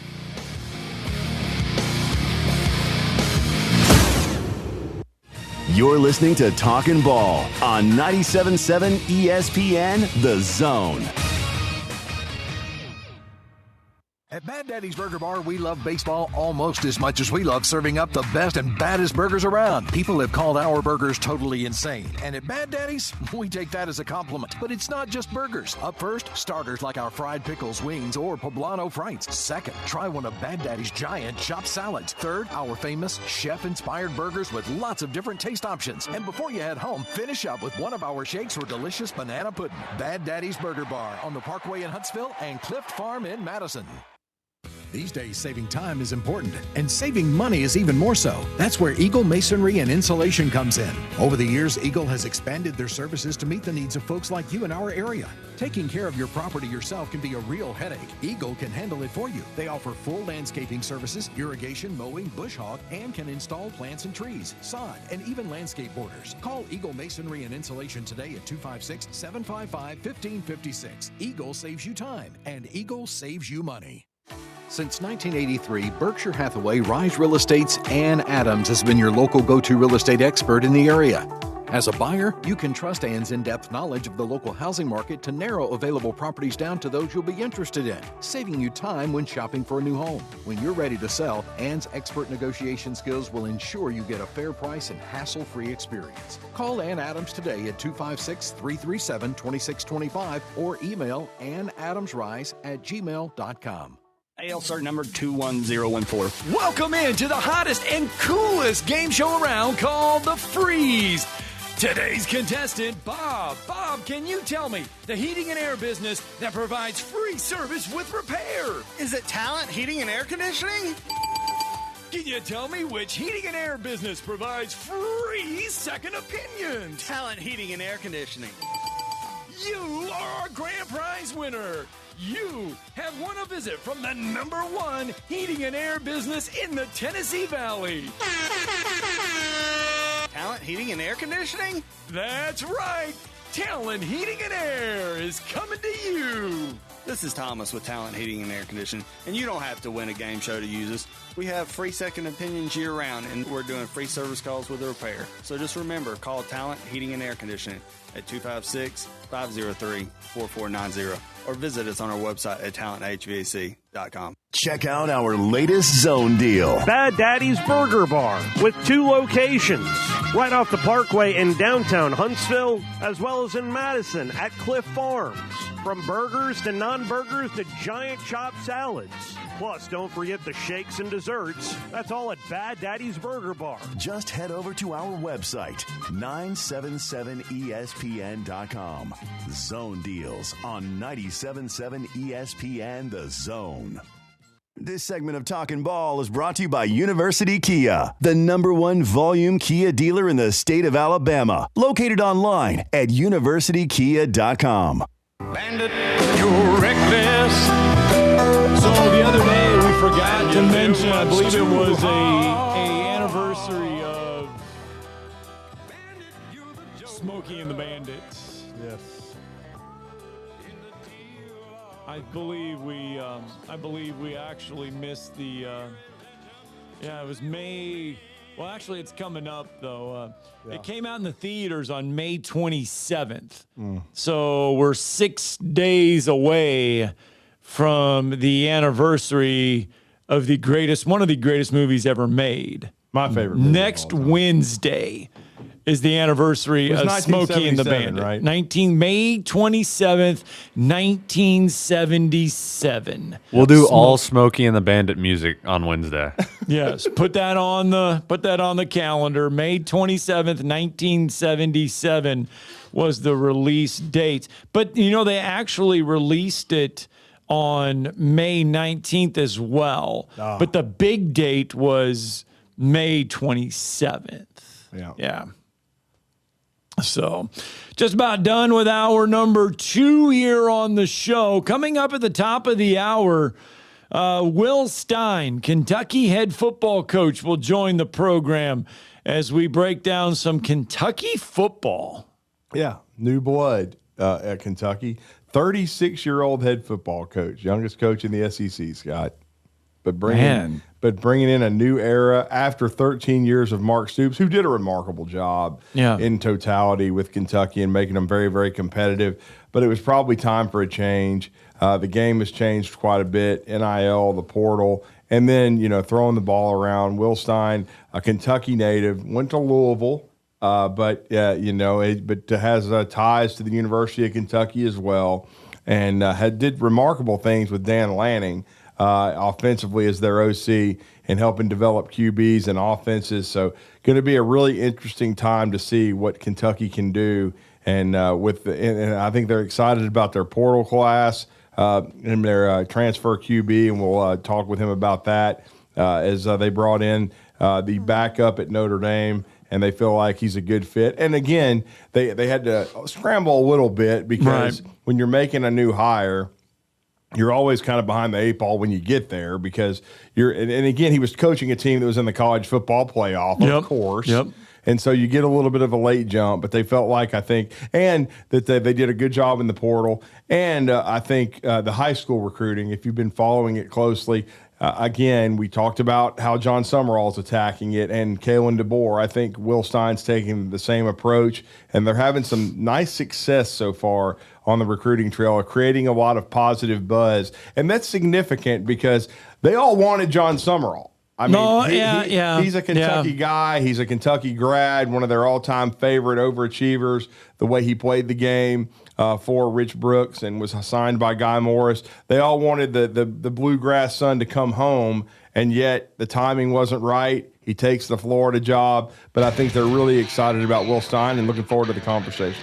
Zach Kitley, by the way, is the youngest head football coach in college football at Florida Atlantic at 34 years old. Will Stein, 36. Kirby Moore is 35. Kenny Dillingham is 36. Scott Walden and Will Stein and Colin Klein at Kansas State, 36 years old as well. So speaking of coming home, he can Texas A&M as OC to come back to K-State. Some young college football coaches out there. Will Stein, Kentucky head football coach, going to join us after this quick timeout.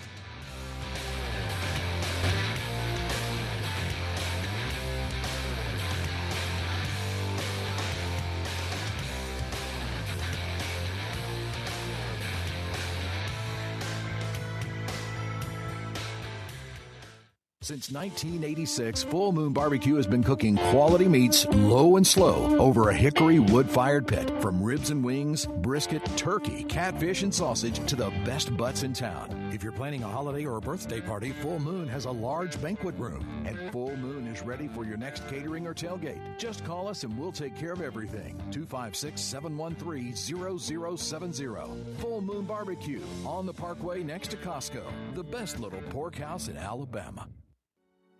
If you've ever been in a car wreck, it almost feels like being in a movie. I'm attorney Gary Lackey. I know your accident is the real thing, and they happen to real people every day. The Lackey Law Firm. I'm attorney Justin Lackey. There's a lot of talk right now about bigger, but when you've had a wreck and need a lawyer, is bigger better? The Lackey Law Firm. The Lackey Law Family. I'm attorney Jennifer Lackey. Having thousands of cases is impressive, but do you want to be just a case number, one with lots of digits? Or do you need a lawyer who gets to know you? With offices in Huntsville and Scottsboro, when you've been injured, we take the time to help. Even in your hospital room. Because at the Lackey Law Firm, you're not a number. We treat you like family, because that's what we are. The Lackey Law Firm. The Lackey Law Family. 1-800-4-RIGHTS. And if you can't come to us, we'll come to you. No representation is made that the quality of the legal services to be performed is greater than the quality of legal services performed by other lawyers. It's football season, and the only place to catch every game is the End Zone. With NFL Sunday Ticket, big screen TVs, and all the sports you love, we've got your playbook for fun. 2 family-friendly non-smoking locations. Midtown on McMurtry next to Target, and on Cecil Ashburn Drive. Jumbo wings, cheeseburgers, Tex-Mex, pizza, plus daily specials, happy hour, big draft beers, and frozen margaritas. Open for lunch daily at our Midtown location. The End Zone, where every seat's the best seat in the house. This hour of Talkin Ball is brought to you by Hyundai Decatur, located on the Beltline. In the market for a newer used car? Look no further than Hyundai of Decatur. With a large inventory of new, used, and certified pre-owned Hyundai models, Greenway Hyundai of Decatur is here to service all of your Hyundai needs. Come visit our exceptional service department as well. With state-of-the-art facilities and a caring team of automotive professionals waiting to service your vehicle, make Hyundai of Decatur your #1 choice for all your automotive needs. Give them a call today at 256-274-0279 or visit them online at greenwayhyundaiofdecatur.com.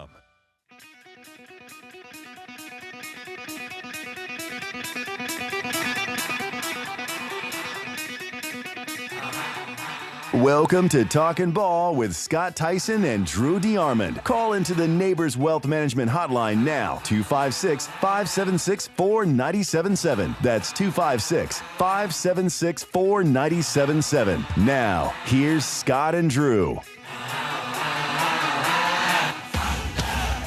Welcome back into another edition of Talking Ball. Scott Theisen, Drew DeArmond here.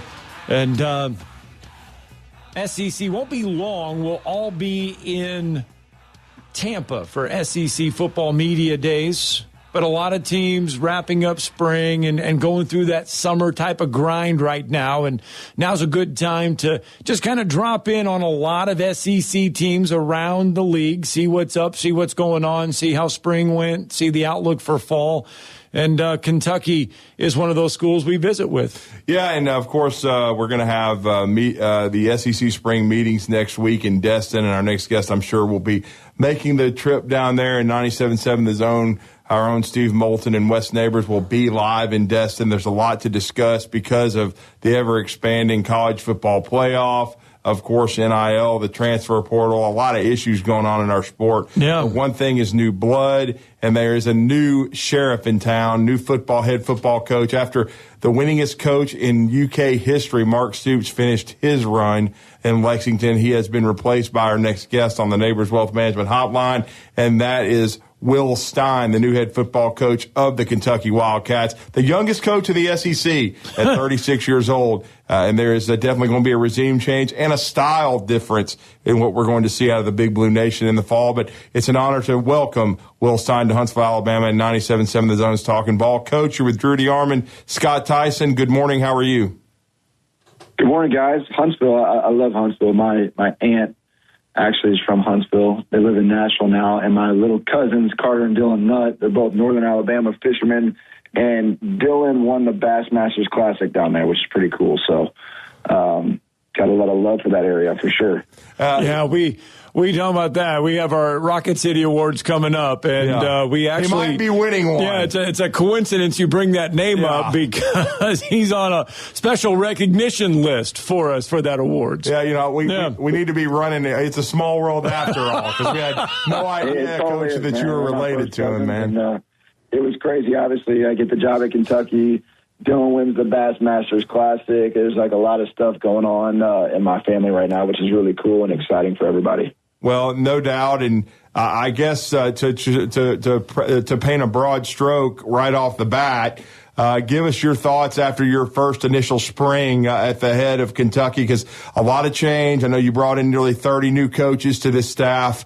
That there's going to be a stylistic change with how you play offensive football. You certainly did a great job as OC under Dan Lanning, and you guys threw the ball around and were one of the most prolific offenses in college football. And I know with Kentucky, that's been known for physicality, running the football, kind of playing wad ball, so to speak, a little bit. They were known as for physicality and kind of old school, but now going back and not to the Hal Mummy days, but still a regime change and a style change in the way you're going to do things in the Bluegrass. Yeah, I mean, I think when you look at, I think people get the perception, this side of the country, and I was one of them, right? I'm from Kentucky, born and raised in Louisville, and when you think about Oregon, everybody goes right back to the Chip Kelly days. Like they think Chip's still out there running the no huddle, tempo, spread, two-back, option football with completely different rules that everybody else plays with now. Like that's really not the case. Like when you watch us offensively, I think we're one of the most balanced offenses in college football. Like last year, we rushed for 200 yards a game with a non-running quarterback. A guy that Dante probably had 80 yards rushing on the entire year, and we're still able to rush it for 200 yards a game. So we're certainly balanced. I think explosive is definitely a term when you think about this offense and what we're able to create schematically and with great players. And really, it all stems from the quarterback and the play of our quarterback. So I've been fortunate to be around some elite players at that position. We signed Kenny Minchie from Notre Dame, who I'm really excited about, who had a terrific spring for us. But all in all, I thought our spring as a whole, as a program, was really good. It really started with how we practice, how we meet, getting everybody bought into our mission, to our cause, learning each other, creating a connected team. and then going to attack spring football. And now really in kind of our off season, May, where kids are back home, they're working out on their own voluntarily. And then we'll start our summer phase here in the next 2 weeks when our guys are back on campus and ready to rock and roll. You kind of had to balance getting Oregon through the playoffs and getting the Kentucky going in the direction you wanted it to go in. But you did have you're able to get a lot of talent through the portal. What was a vision for a Kentucky roster for you? What did you envision this Kentucky roster to be in year one? Well, we knew we would have to lean heavily on the transfer portal because of the timing of National Signing Day with high school recruits. I got hired on December 2nd, and December 3rd, about 12 hours later, was National Signing Day for high school. So it was virtually impossible to do anything more than what was currently committed at Kentucky, which, looking back, I think we got some quality players out of that group. There's only 10 of them. This is not throwing shade or anything. There just wasn't a lot in the cupboard when we got here, especially at critical positions like offensive and defensive line. So we had to go out and, attack the portal. And we signed 34 players. I think we had a top 10 class in that regard and top 5 in the SEC. And we got some really quality players at positions that we needed to go get players at.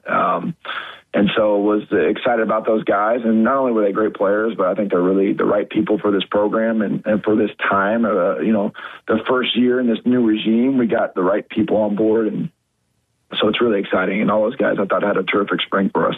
And then talk about how you've built the roster. One of the crucial positions now is general manager, and you brought Pat Biondo with you from Oregon to be your general manager and help build your first roster and build this program going forward. Yeah, Pat was really our number 2 out at Oregon behind Marshall Malco, who's the GM out there. And so, Pat has a long history in college athletics. He's wore a ton of different hats. But now being my general manager, it was really important that I brought him on the plane with me initially because we really run this program together. I'm obviously in charge of everything, but Pat is my second in command. So, not just with roster retention and acquisition, but just day-to-day how this program's run. Pat is an expert in how we do things, and he's been excellent so far. Right now, I think we have a top 10 recruiting class for the 27 cycle. A lot of it's because of our personnel department and our evaluations of players. And then, obviously, our coaches are doing a hell of a job on the road, too, recruiting. So we assembled, I think, an elite staff, high IQ, high character guys that love Kentucky, that love Lexington, that love this team, and it's paying off so far.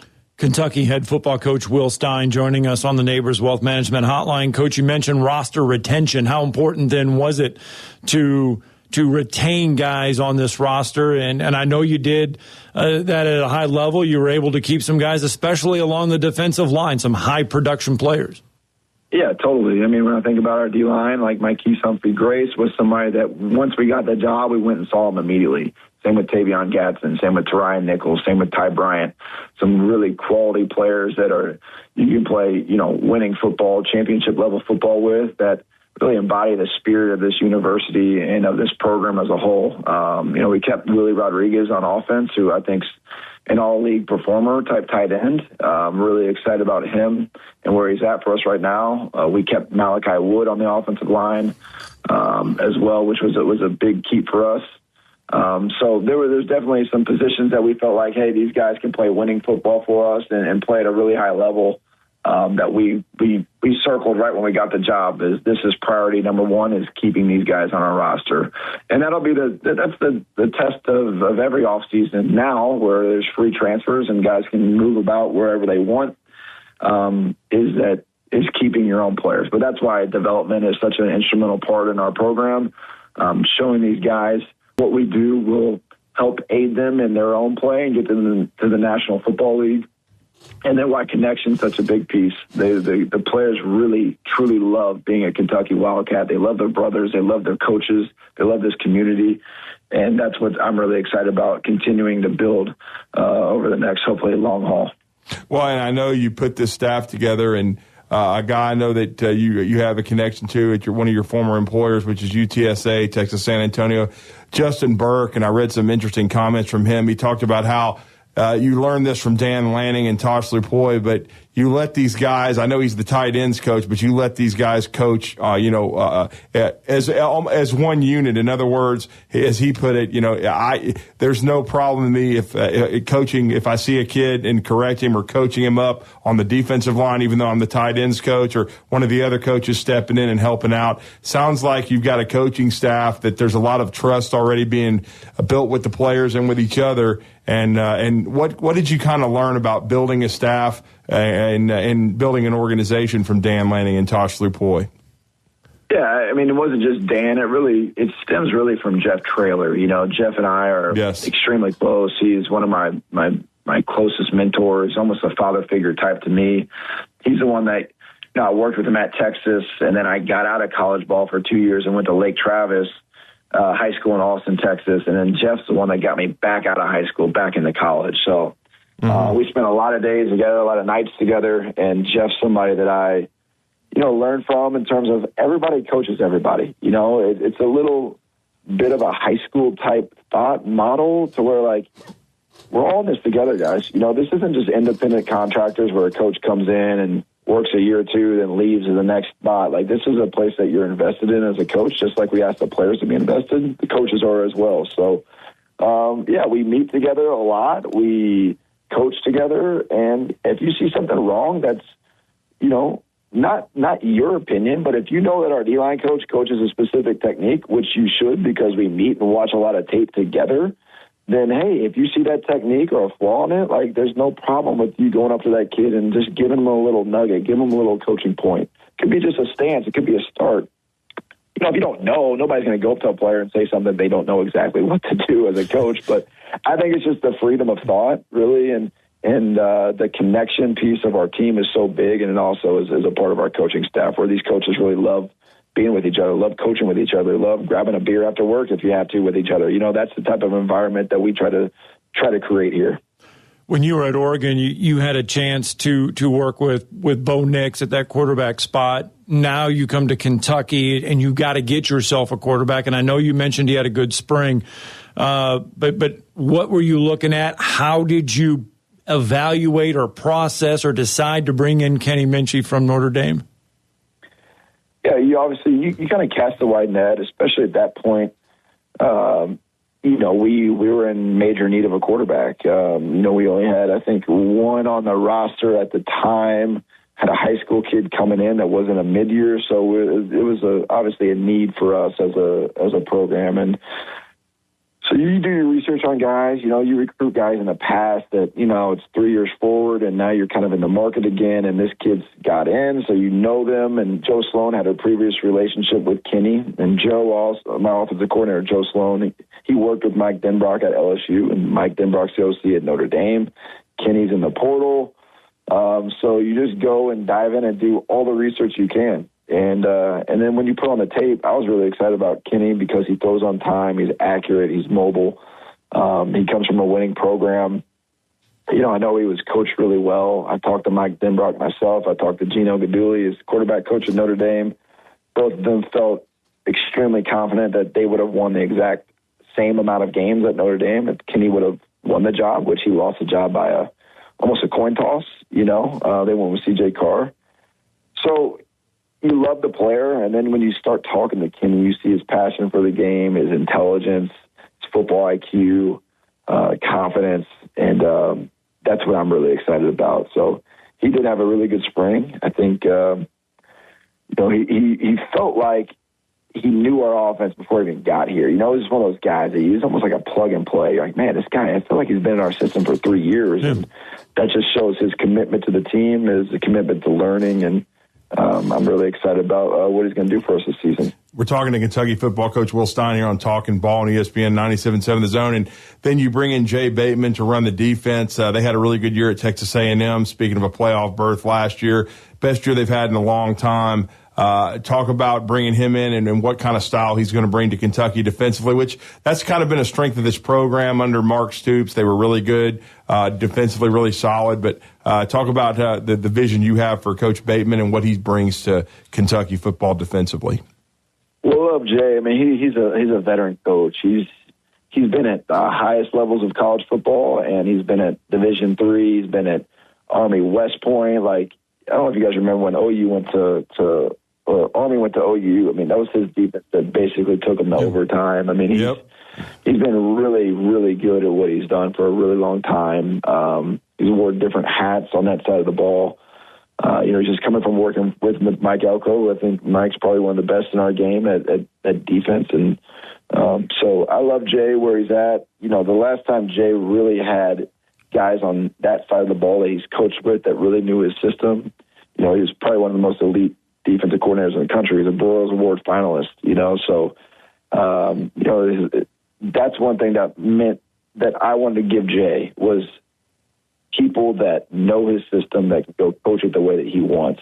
But Jay's an elite person, recruiter, talent evaluator, coach, husband, you name it. He is that, and excited about, just like I said, the veteran presence that he's going to provide us on that side of the ball. And if you watch A&M, there's going to be some of that for sure. There's going to be some of the stuff from the Army West Point. There's going to be some of the stuff from Ball State. Like, he's going to put our players in great positions to be successful. He's an aggressive guy. Like, he doesn't like to sit back and wait. So I think pressure will be an MO for us, but he also plays with the strengths of our defense. And so he can give relief pitches, per se, to our guys in the back end if need be with some vision zone. And but I really like where we're at right now on defense. You mentioned that you're from Louisville. You played football there for Louisville. What ultimately made Kentucky the right fit for you to become a head coach? Well, Kentucky's home to me, right? And I'm not even Louisville. I did play at Louisville, but both my parents went to UK. I grew up going to Commonwealth Stadium every single Saturday the Cats played here. Yeah. I went to Rupp Arena as a kid. I mean, I was the diehard Kentucky kid, like diehard. Probably the like I say, our BBN is they're psychotic in the best way. That's how I was. I'd be talking trash to all my Louisville buddies, that cheer for the Cards, or all the people that like Tennessee or Duke. Like, I hated those people. That was me. So I was, I am Big Blue Nation to my core. So obviously I wanted to come play here. Didn't get that opportunity, which was okay. And went to Louisville where, I think, I had a really good career and was around some really good coaches, and we won a lot of games. And so that just kind of sprung my career to go with Coach Strong to Texas, where I met Jeff Traylor. Jeff hired me at UTSA, and then we did well at UTSA, get to Oregon with Dan, and then back to Kentucky. So everything happens full circle, and really excited to be back in my home state and be around my family and to do it at a place like Kentucky where I believe, the best years are yet to come. I really do. And we're obviously going through a lot of change at our university right now, and people think that as a glass half empty or like issues. Like, I heard you guys kind of talk about issues in college football. Yeah. I see it as opportunity. Let's just change our framework of thinking and let's see how we can adapt and become cutting edge in NIL and rev share and transfer portal to where we're not looking up and we're behind the eight ball, we're actually in front of it. So that's what I'm excited about doing. I believe we're doing that right now. Well, and then, Coach, I will say this, too. I think, no doubt, they have an underrated fan base at Kentucky football-wise. I think they're very passionate. I think they get behind their football program. I thought they did that with Coach Stoops. I thought that's why he had a long run, because he had great support. They've upgraded the facilities. Mitch Barnhart did a lot of that when his time as Kentucky athletic director. So I think they want to win at football. There's no doubt about that. And what are your expectations in year one? The SEC is a bear. Everybody knows that. It's probably the deepest league in college football, but we've seen in the recent past Kentucky with an expanded playoff. If they had it during that time period, there probably would have been a couple of playoff berths with 10-win seasons for Kentucky. But Coach Stoops had a lot of success, went to a lot of bowl games, won bowl games. But what are your expectations for year one? Yeah, I mean, I've gotten this question a ton, right? I mean,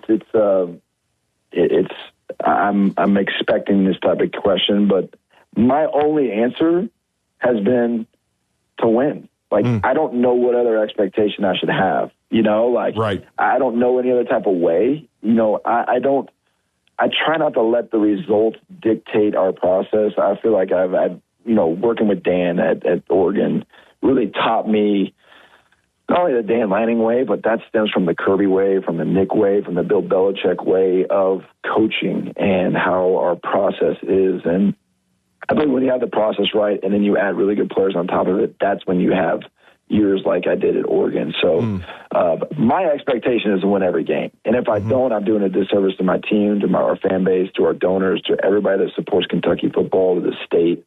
So that's the expectation. And anything less than that is, you know, we're not matching expectations. So I know we're going to play hard, fast, physical, relentless, tough. I want to put an exciting product on the field. I want our fans to come to the games and, like, love being there, watching us throw the ball down the field and blitz and, you know, fake punt, onside kick, you name it. Like, I want to do that. Not in a reckless way, but just in a competitive, cut-it-loose type mentality, because that's what I am. That's what I've done my whole life. And I haven't been really afraid of anything. You know, we are in the SEC. This is like the NFL. So if I wanted to go have a cakewalk job, then shoot, man, I just stayed at Oregon. You know, like that's what I would have done. But I want to bet on myself like I've always done and give our team the best chance to have success on Saturdays. As we wrap it up with Kentucky head coach Will Stein. Coach, are you ready for your SEC first spring meetings? I mean, there's no shortage of topics to talk about when you get to Destin next week, from the 2014 playoff to NIL. I mean, all kinds of things to talk about.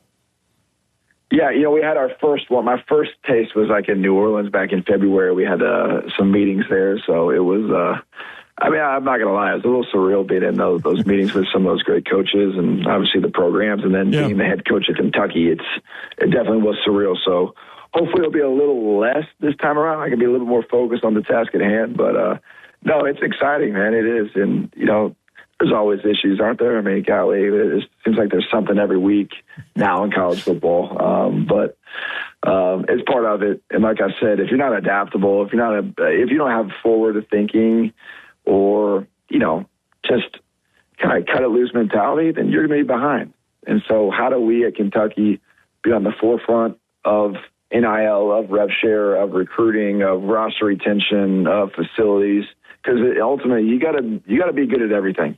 You can't just be good at one thing. You know, it's about everything and the entirety of your program. So we're not quite there yet. We're getting there, though.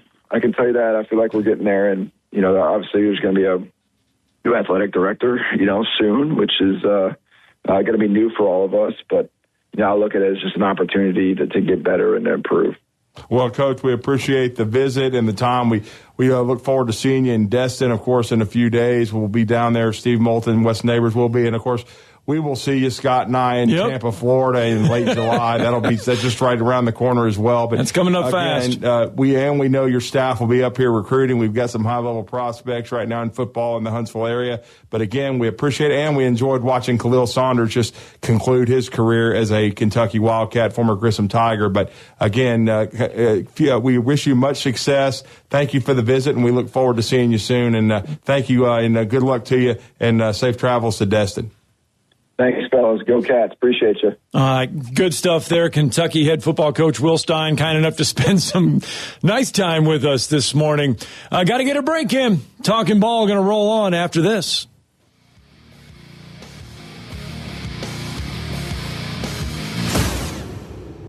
You're listening to Talkin Ball on 97.7 ESPN, The Zone. The Orthopedic Center. It's in the name. TOC, the premier choice for all your orthopedic needs. With over 40 physicians and 20 centers of excellence, TOC is the name to trust for complete, expert orthopedic care. And that word center, we mean it. With more than a dozen locations across North Alabama and the Tennessee Valley, TOC is in your community whenever you need us. As the state's largest orthopedic practice, TOC is built on trust. Trust we've earned with every patient we serve. You can see that trust on the field, too. As the official sports medicine provider for the Huntsville Havoc, Huntsville City Football Club, Oakwood and Alabama A&M universities, thousands of athletes and coaches count on TOC to keep them in the game. From student athletes to unexpected injuries, our urgent ortho clinics offer prompt, expert care. No appointment necessary. So remember, when it comes to your health and mobility, trust the name that says it all. TOC, helping you live a better life. When you call most roofing companies, all you'll hear is, you need a new roof. Not when you call Fleming. At Fleming Roofing and Restoration, we're focused on your needs, whether it's an easy repair or a full roof replacement. Folks around here have trusted Fleming since 1965 for all their residential and commercial roofing needs. And as the area's storm damage experts, Fleming knows all the ins and outs of the insurance claims process. Log on FlemingHSV.com to schedule your free estimate today. Fleming Roofing and Restoration. We show up. In the market for a new or used car? Look no further than Hyundai of Decatur. With a large inventory of new, used, and certified pre-owned Hyundai models, Greenway Hyundai of Decatur is here to service all of your Hyundai needs. Come visit our exceptional service department as well. With state-of-the-art facilities and a caring team of automotive professionals waiting to service your vehicle, make Hyundai of Decatur your #1 choice for all your automotive needs. Give them a call today at 256-274-0279 or visit them online at greenwayhyundaiofdecatur.com.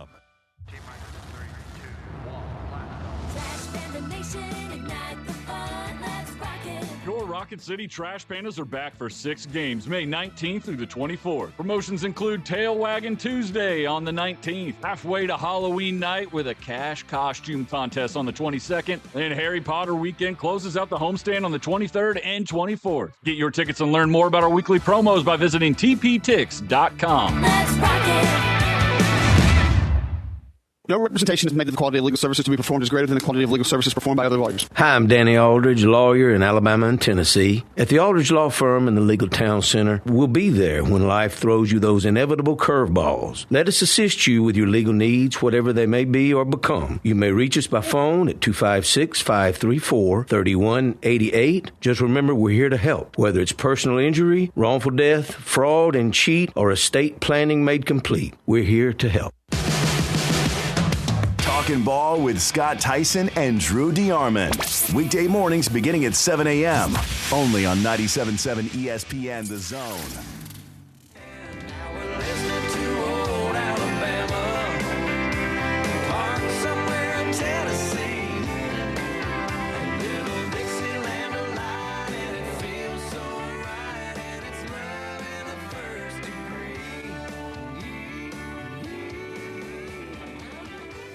Welcome back.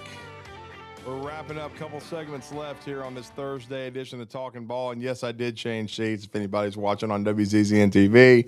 Scott Theisen is on assignment now. He had to hit the road, but we appreciate him for helping us out, as he always does, co-hosting this morning. And we had a great conversation with Willie Stein. I should say Will Stein. I don't think he goes by Willie, but Coach Will Stein, the first-year head football coach of the Kentucky Wildcats, 36 years old, one of the youngest coaches in college football, but coming off of a remarkable run with Dan Lanning at Oregon, where they have been near the top of the Big Ten, winning the Big Ten, getting to the college football playoff. And, of course, he's done a great job developing quarterbacks. He certainly has, along with and really as a play caller, his offenses have been dynamic, and he's bringing the same style to Kentucky. It kind of reminds me of when they pivoted and went to Hal Mumme, and we all know what he did after Bill Curry, one of my favorite people, of course. The great William Curry was fired from Kentucky, and they had Tim Couch and installed that air raid offense and what it was able to do for UK. Now, they didn't win at as high a level as Mark Stoops did, but it was exciting to watch, certainly. And the late, great C.M. Newton was the athletic director and wanted to, basically have basketball on grass, so to speak, to draw fans and excitement. And it worked for a while, for sure. And Will Stein, I think, is going to try to bring some of the same dynamic to the bluegrass. But you still have to give a lot of respect to Mark Stoops and what he was able to do and what he was able to accomplish in his 13 years. I mean, if there had been an expanded college football playoff during his entire tenure, he probably would have had a couple of playoff appearances for the Big Blue Nation. He won 10 games multiple times, won bowl games, and really made that program into a contender and did a great job. But certainly we appreciate what he did, and I always said he was underrated. but his time it had run its course, and they needed to make a change. And now they're bringing Will Stein in, former Louisville quarterback, former Louisville football player. But I still think you heard the interview. He has deep ties to Kentucky. He grew up a Kentucky fan. Both his parents attended UK, and I think he could be a really nice fit and a really good addition to Kentucky football. And I'm fascinated to see how he does in year one and the impact he can make and his style. And again, Alabama will play them early on, I believe, for their SEC opener on the road in Lexington. And that's going to be an interesting one because they won't have any film except for, watch Oregon, but you still don't know how he's going to play. And you kind of heard him in the conversation talking about being wide open, faking punts, doing whatever it took to win a football game. So that's going to be really interesting. And Kalen DeBoer, his teams have always seemed to be dialed in and ready for the big games and played well. Sans the SEC championship game where they were really banged up against Georgia. But it's been those games like what will likely be Kentucky, where Alabama will probably be a double-digit favorite, where they've been primed for an upset, just like what happened in Tallahassee to start year two. So that's going to be a really interesting one as Alabama goes to Lexington and takes on Will Stein and the Wildcats in September. But we're going to go out to the Neighbors Wealth Management Hotline. Harry has been waiting patiently. Harry, welcome back to the show, man. How are you? Hey, great, guys. I got a story I want to share with you about Kentucky and Louisville rivalries. When I got to Louisville District in 1996 as the district engineer, I had my first staff meeting with the assembled staff, chief of operations, chief of engineering, chief of construction, and everything. We had the meeting. At the end of the meeting, my deputy said, "Well, sir, do you have any questions?" And I said, "Yes, sir, I do. I got a question. Alabama always plays Auburn. You know I'm an Auburn fan. Yes, at the end of the season, and we have bragging rights for the whole year based on that final game, the Iron Bowl there. And I can't understand why Louisville and Kentucky play the first game of the season. It just doesn't make sense to me." My crusty old chief of operations, he had the Ohio River from Cincinnati down to the Mississippi River. He raises his hand. He was a distinguished graduate in engineering from the University of Kentucky. He said, "Sir, if we waited around to the end of the season, we couldn't draw a crowd for a football game." That's a good point. He said, of course, you had Crum and Petrino there coaching basketball. And he said, "This is basketball country." So when you think back to that event, I think you're right on, Drew, when you say Stoops brought relevance in 13 years there, because they do have a Kentucky football fan base now.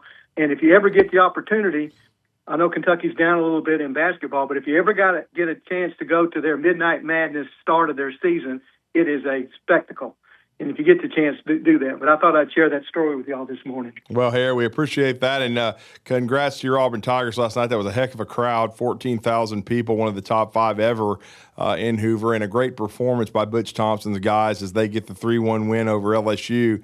Send LSU home for the season, because it's been an uncharacteristically down year for the defending national champions. But Auburn certainly, I think, has locked up a national seed, and I mean a top 8, and now will play on Friday in one of the quarterfinals, which will be a very interesting matchup. But definitely a good win for Auburn last night. I tell you, Drew, LSU, in my opinion, saved some of their arms late in the season in baseball play, simply because they knew they had to do or die and make a run to win the conference tournament. And I tell you, when it got down to the 8th and 9th inning, and they had those base runners on the base pass, I thought, oh, hell, they're going to hit a walk-off and we're going to lose.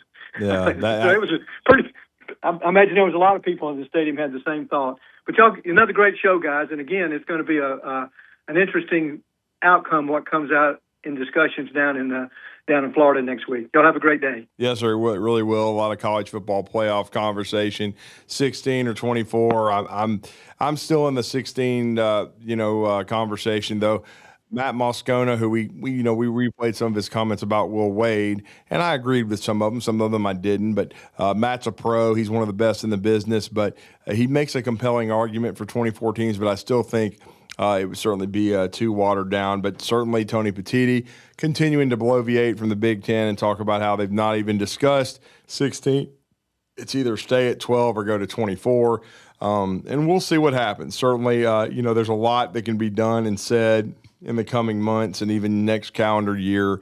But there's going to be a lot of conversation, as you're right about that, Harry, as Steve Moulton and Wes Neighbors will be down there for us next week after Memorial Day in Destin, Florida, for the spring meetings in the SEC. And it'll be interesting to see what Greg Sankey has to say, and especially about Will Wade, too, because Will Wade trying to totally push the envelope for LSU basketball. They just, with all these commitments that he's got from these 23, 24, 25-year-old overseas young guys, or I shouldn't even call them young guys, grown men, all these guys he's got committed to his roster for LSU.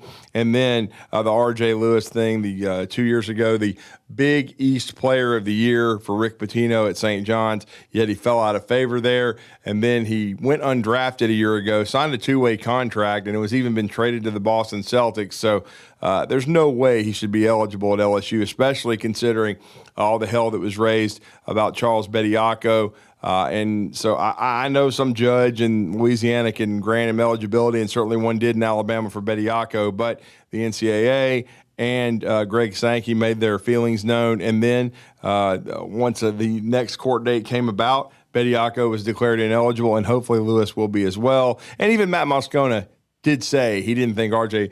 Lewis deserved to be in college basketball, but he was making an impassioned plea about the foreign guys that Will Wade's recruiting. And, there's no doubt that Illinois has used that formula. No question, and certainly they reached the Final Four using it, and Will Wade's in his second tenure at LSU, and he's trying to put together as competitive a roster as he can. And I think considering how late he was able to get there and then the options that were available, this seemed to be the best path. And he's going to, try to push the envelope. He always has. But again, I stick by what I've said. I think he's the biggest scumbag in coaching, and certainly I'll never be a Will Wade fan. And I don't even think he's a great basketball coach. I just think he's really good at, cheating and now it's not even cheating, but he's really good at acquiring talent. But I don't think he's a great coach at all. And I think he's good. But, again, I don't understand the fascination LSU fans have with him. I guess it's because it was kind of him against the world, and they embrace that. And they embrace it because, again, a lot of people like myself, not fans of Lane Kiffin, their football hire, and then not fans at all of course, Kim Mulkey, and just, and now they bring back Ed Ogeron. It's just a circus in Baton Rouge, no doubt about it, but it's their circus. And we had Matt Moscone on the show a few weeks ago, and like he said, Louisiana is a different place, and they have it's like their own bubble, and then the people they believe in, and they do things a certain way, and they stick with that. And that's what they're doing right now. And so it's really interesting what's going on in Baton Rouge. No doubt about that. But you can give us a call. We appreciate Harry for joining us, 256-576-4977. And speaking of news, this happened, as we were having our Will Stein, our coach Will Stein conversation, the new sheriff in town for Kentucky football. This news was breaking really at the end of hour number 2, but Alabama has their first 2027 basketball commitment, and it was a guy I think that recently officially visited the Capstone, and it's Anderson Diaz. He is a New York native. He's a 6'1" point guard that is really a top 25 player in his senior class that's going to upcoming. But what I would say is I would not be surprised because right now Alabama's in a little bit of a holding pattern with the rest of their roster. Of course, they're awaiting, and it's coming up rapidly, that deadline you heard us talking about earlier in the show, May 27th, to withdraw from the NBA draft. You heard John Frary of WFOY in St. Augustine, Florida, saying to watch out for Ruben Chinyelu to come back to Florida, and that would be a good move for him. He has 1 year of eligibility remaining. He can make a lot of NIL money. He's the reigning SEC Defensive Player of the Year, and it looks as though he's projected as a late selection in the second round, which could mean he's undrafted. He's not considered a frontline prospect in the NBA draft. He would come back. Amari Allen, his stock dropped a little bit after the combine. He only measured a little over 6'5", closer to 6'6", not near the 6'8" he was listed. And I don't think he played a lot in the pickup games either. So I'm not sure he helped his stock at all. He certainly struggled at the end of the season, needs to be more consistent with his outside shot and his overall game. He could definitely morph into the primary ball handler next year for Alabama and do what LeBaron Philon did, which was take himself from a borderline first round, maybe second round pick into the top half of the draft of the first round. And after that, this past week, LeBaron, I don't think he's a lock for the top 10 anymore, but I still think most definitely he would be a top 15 type pick, a top half of the first round.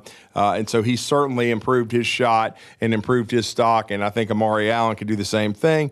And then with the Aiden Holloway legal situation, if Alabama can get him, back on the roster, and I think there's a really good chance of that happening. Of course, he would have 1 year of eligibility remaining. It would be his third in Tuscaloosa. And he was an all-SEC level performer last year, shot the ball from about 44% from three, and is a really good system fit. And he and Amari Allen could be the primary ball handlers. And if Anderson Diaz does reclassify, and I still think that there's a really good chance this happens. And he is he's a New York native, but he competed for overtime elite in Georgia and played his AAU basketball in Atlanta as well. I think he could easily, the Bronx native, reclassify, get stronger, use the summer to, build his body up, be ready to play in November and be a part of that guard rotation. Now, we'll see if that happens, but I would not be shocked at all if Anderson Diaz reclassifies. As soon as I saw this young man on the radar a few weeks ago and that he was going to officially visit, I thought this might be the case. And certainly I think Alabama was probably dipping its toes into the foreign market as everyone else is, but look, you explore all avenues to try to find a player, and Alabama's need was at guard, and they've done this before with Kyra Lewis, and it was highly successful. He turned into a lottery pick, as you know, the Hazel Green alum who had an outstanding 2-year run at Alabama, the second year under Nate Oates, where he fit perfectly into the system and was an all-SEC player. And so they've had guys reclassify before, Josh Primo, guys like that,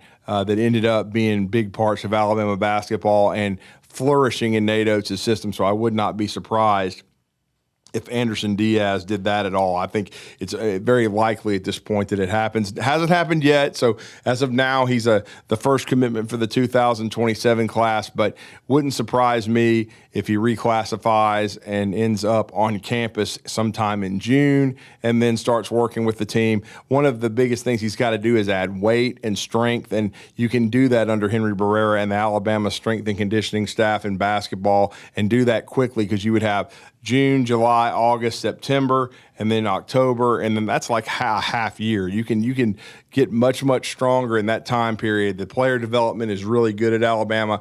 We've already seen what they did with Amari Allen, who, Anderson is considered in his class right now a top 25 prospect nationally as a 4-star, and Amari Allen was considered top 100, and yet completely outperformed that, and that's why he's on NBA radars, and Anderson Diaz could be a big part of that as well if the 6'1" point guard reclassifies and becomes part of this Alabama roster. And so that's something to look toward maybe in the coming weeks for that to happen. And then if they can get Amari Allen back and Aiden Holloway, I think to me it's a top 15 roster again and a top 4 in the SEC, even though I know there's a lot of talent coming into the league. I know Florida is retaining a lot of their roster with Thomas Houck and potentially Ruben Chinyelu and those guys and Alex Condon. They're going to be a really, really good. And they've got Boogie Fland returning and Clabchar as well. They're going to be a really good team, no question about it. But I think Alabama will be able to compete. Tennessee certainly has had a highly successful portal class, maybe their best under Rick Barnes. But I think Alabama will be able to go toe-to-toe if they can get these final 2 to 3 pieces lined up for Alabama basketball and Nate Oates heading into this year, and then have Amari Allen take that jump in productivity and become a great player. And then their recruiting class, their 3-man class, so far it could end up being a 4th with Anderson Diaz, but certainly you have to like Quaden Samuels, Jackson Richardson, the son of Jason Richardson. He's outstanding as well, great athlete, certainly. And then Terrace Bowie, along with their portal additions, which came with a lot of size. Alabama should be much, much bigger, more physical. And if a guy like Brandon Garrison can flourish in his 1 year in Nate Oates' system, that could go a long way to making Alabama once again a contender for the second weekend of the NCAA tournament, and perhaps more if these guys gel together and become as good as we think they could. And it's definitely possible because, again, I think Nate Oates, he's also retained his coaching staff, which I think is big. There's a lot of continuity. He'll also be coaching this summer overseas with the under 19 national team with the USA basketball. So that's going to be another chance for him to get in front of some high level talent, both in the United States and, of course, the teams they compete against around the world. So that'll be more positive stuff for the University of Alabama, and certainly Preston Murphy as the de facto GM. He had a lot to do with Anderson Diaz and being able to recruit him. And then Alabama continues to attract players at the highest level. Even not getting a Caleb Holt, who's headed to play for Tommy Lloyd in Arizona, they are still bringing in some great talent. And it just goes to show you where this Alabama basketball program is right now, and that's competing with the best programs in the country. But I'll tell you what, we're going to take a break. When we come back, we are going to wind up one more segment of Talkin Ball on this Thursday, and then, of course, the SEC tournament will be after the Tom Abraham show today. As you know, due to weather and inclement weather potentially tonight, they moved everything up a few hours. As we said, 11:45 will be pregame, and then at noon it will be the Mississippi State Bulldogs taking on the Georgia Bulldogs in one quarterfinal, and then 30 minutes following the conclusion of that game, whenever it winds up, you will see the Alabama Crimson Tide taking to the Diamond against the Florida Gators, and it should be an outstanding matchup with Tyler Fay taking the bump for the Crimson Tide. But stay with us here on ESPN 97.7 The Zone's Talkin Ball, and you can join us 579-4977. Join us when you get 576-4977. Pardon me. You can join us when you come back.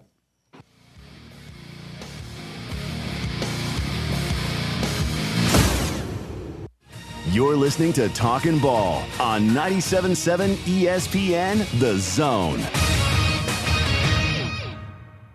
Your Fox 54 weather. I'm Chief Meteorologist Jordan Dressman. Upper 70s and lower 80s this afternoon under a mostly cloudy to overcast sky. We're also going to keep scattered showers and thunderstorms in the forecast this afternoon, this evening, the overnight, and then we'll maintain the opportunity for scattered showers and thunderstorms as we head into your Friday as well. And again on Friday, upper 70s and lower 80s. Your Fox 54 weather, only on 97.7 ESPN The Zone.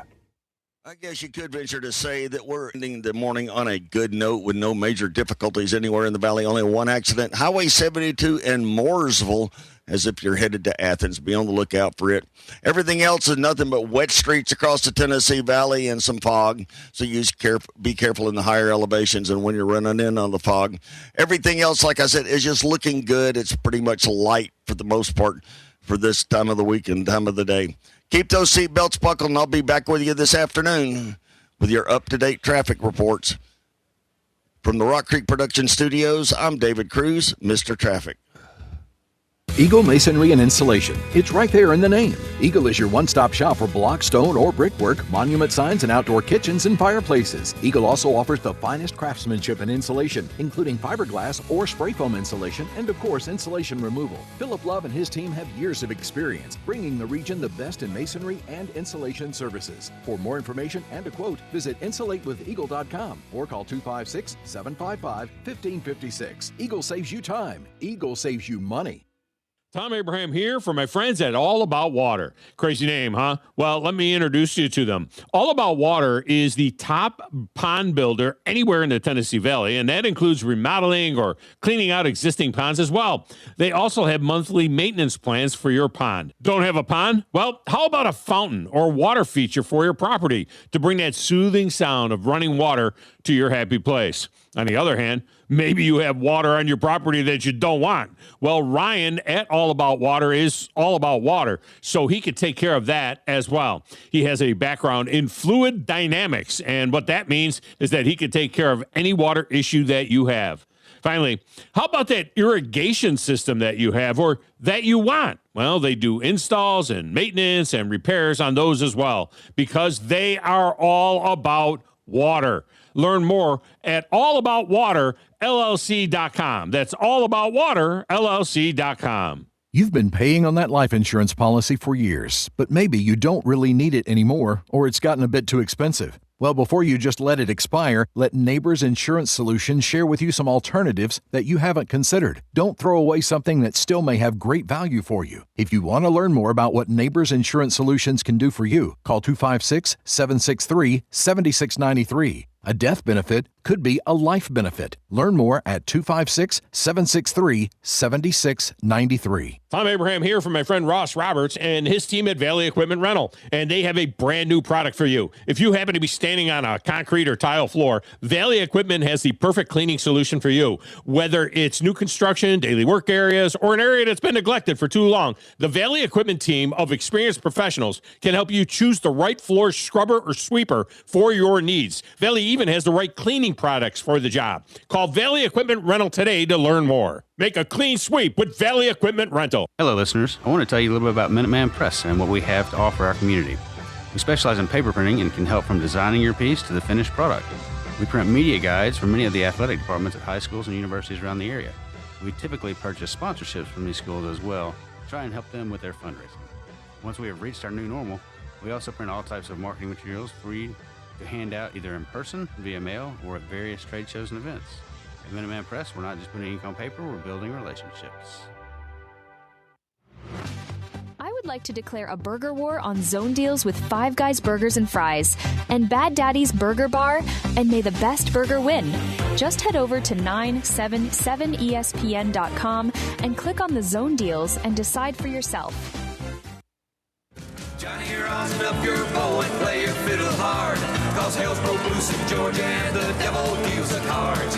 And if you win, you get this shiny fiddle made of gold, but if you lose, the devil gets your soul.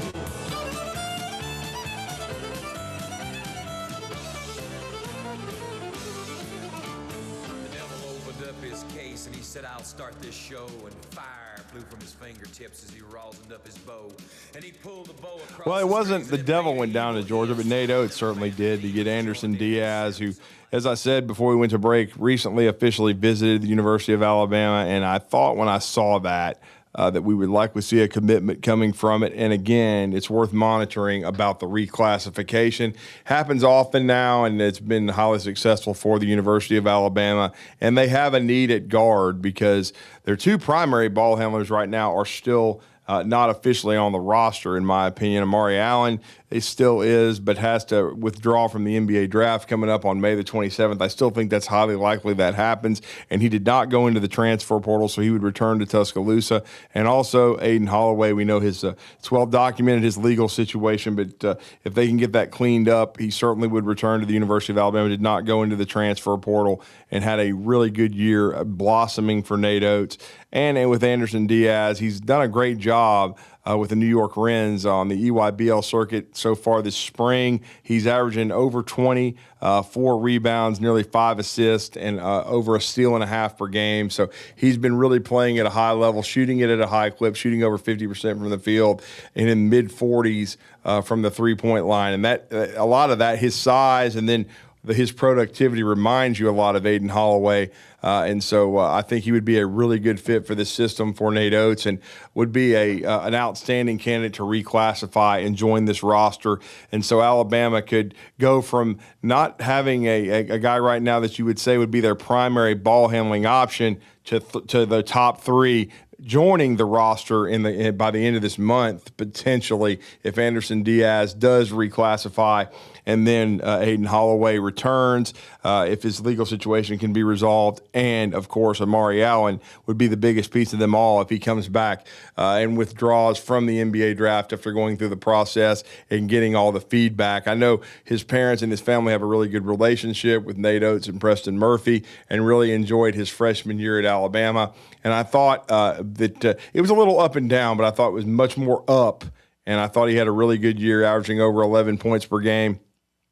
showing some outstanding ball handling capability, ability to get to the rim, make plays, make shots. Needs to improve as a defender and be more consistent as a three-point shooter. But I think all of that can take place if he returns to Tuscaloosa and Henry Barrera and gets stronger, continues to work during the offseason and work on his game. I could definitely see Amari Allen moving on after his sophomore year, should he return, and being a lock to be a top half of the first-round guy, yet another NBA player, and to add to certainly to the resume of Nate Oates, and he's had plenty of them in his time in Tuscaloosa and done a great job developing talent. And I think that's why he and Preston Murphy continue to recruit at such a high level, because that's the name of the game. You turn out pros. That's why John Calipari has recruited at the level he has for so long. Why he got a guy like Darius Acuff, who was as good as any guard in college basketball, because he's turned out more pros than just about anyone in the profession. But again, just a reminder, the Tom Abraham Show is coming up, but it will be cut a little short today. We'll be done around 11:45 because the SEC will have their pregame show, and hopefully, weather permitting, they will get started on time with Georgia and, of course, Mississippi State, the Battle of the Bulldogs in one quarterfinal. And then 30 minutes after that, of course, you can hear it on 97.7 The Zone. David Kindred will be on the call with Roger Hoover, and the University of Alabama will be on the Varsity Network app as well. They will be taking on a really good Florida team in a high-level pitching matchup with Tyler Fay on the bump for the University of Alabama. And Alabama trying, in my opinion, and they may have already done it, but a win today definitely, I think, locks up a top 8 national seed against a really talented Florida squad. We'll be back with you talking ball on Friday. It'll be Steve Moulton and myself. Scott Tyson will be on the road. But everybody have a great rest of your day. Be safe. And the Tom Abraham Show is up next.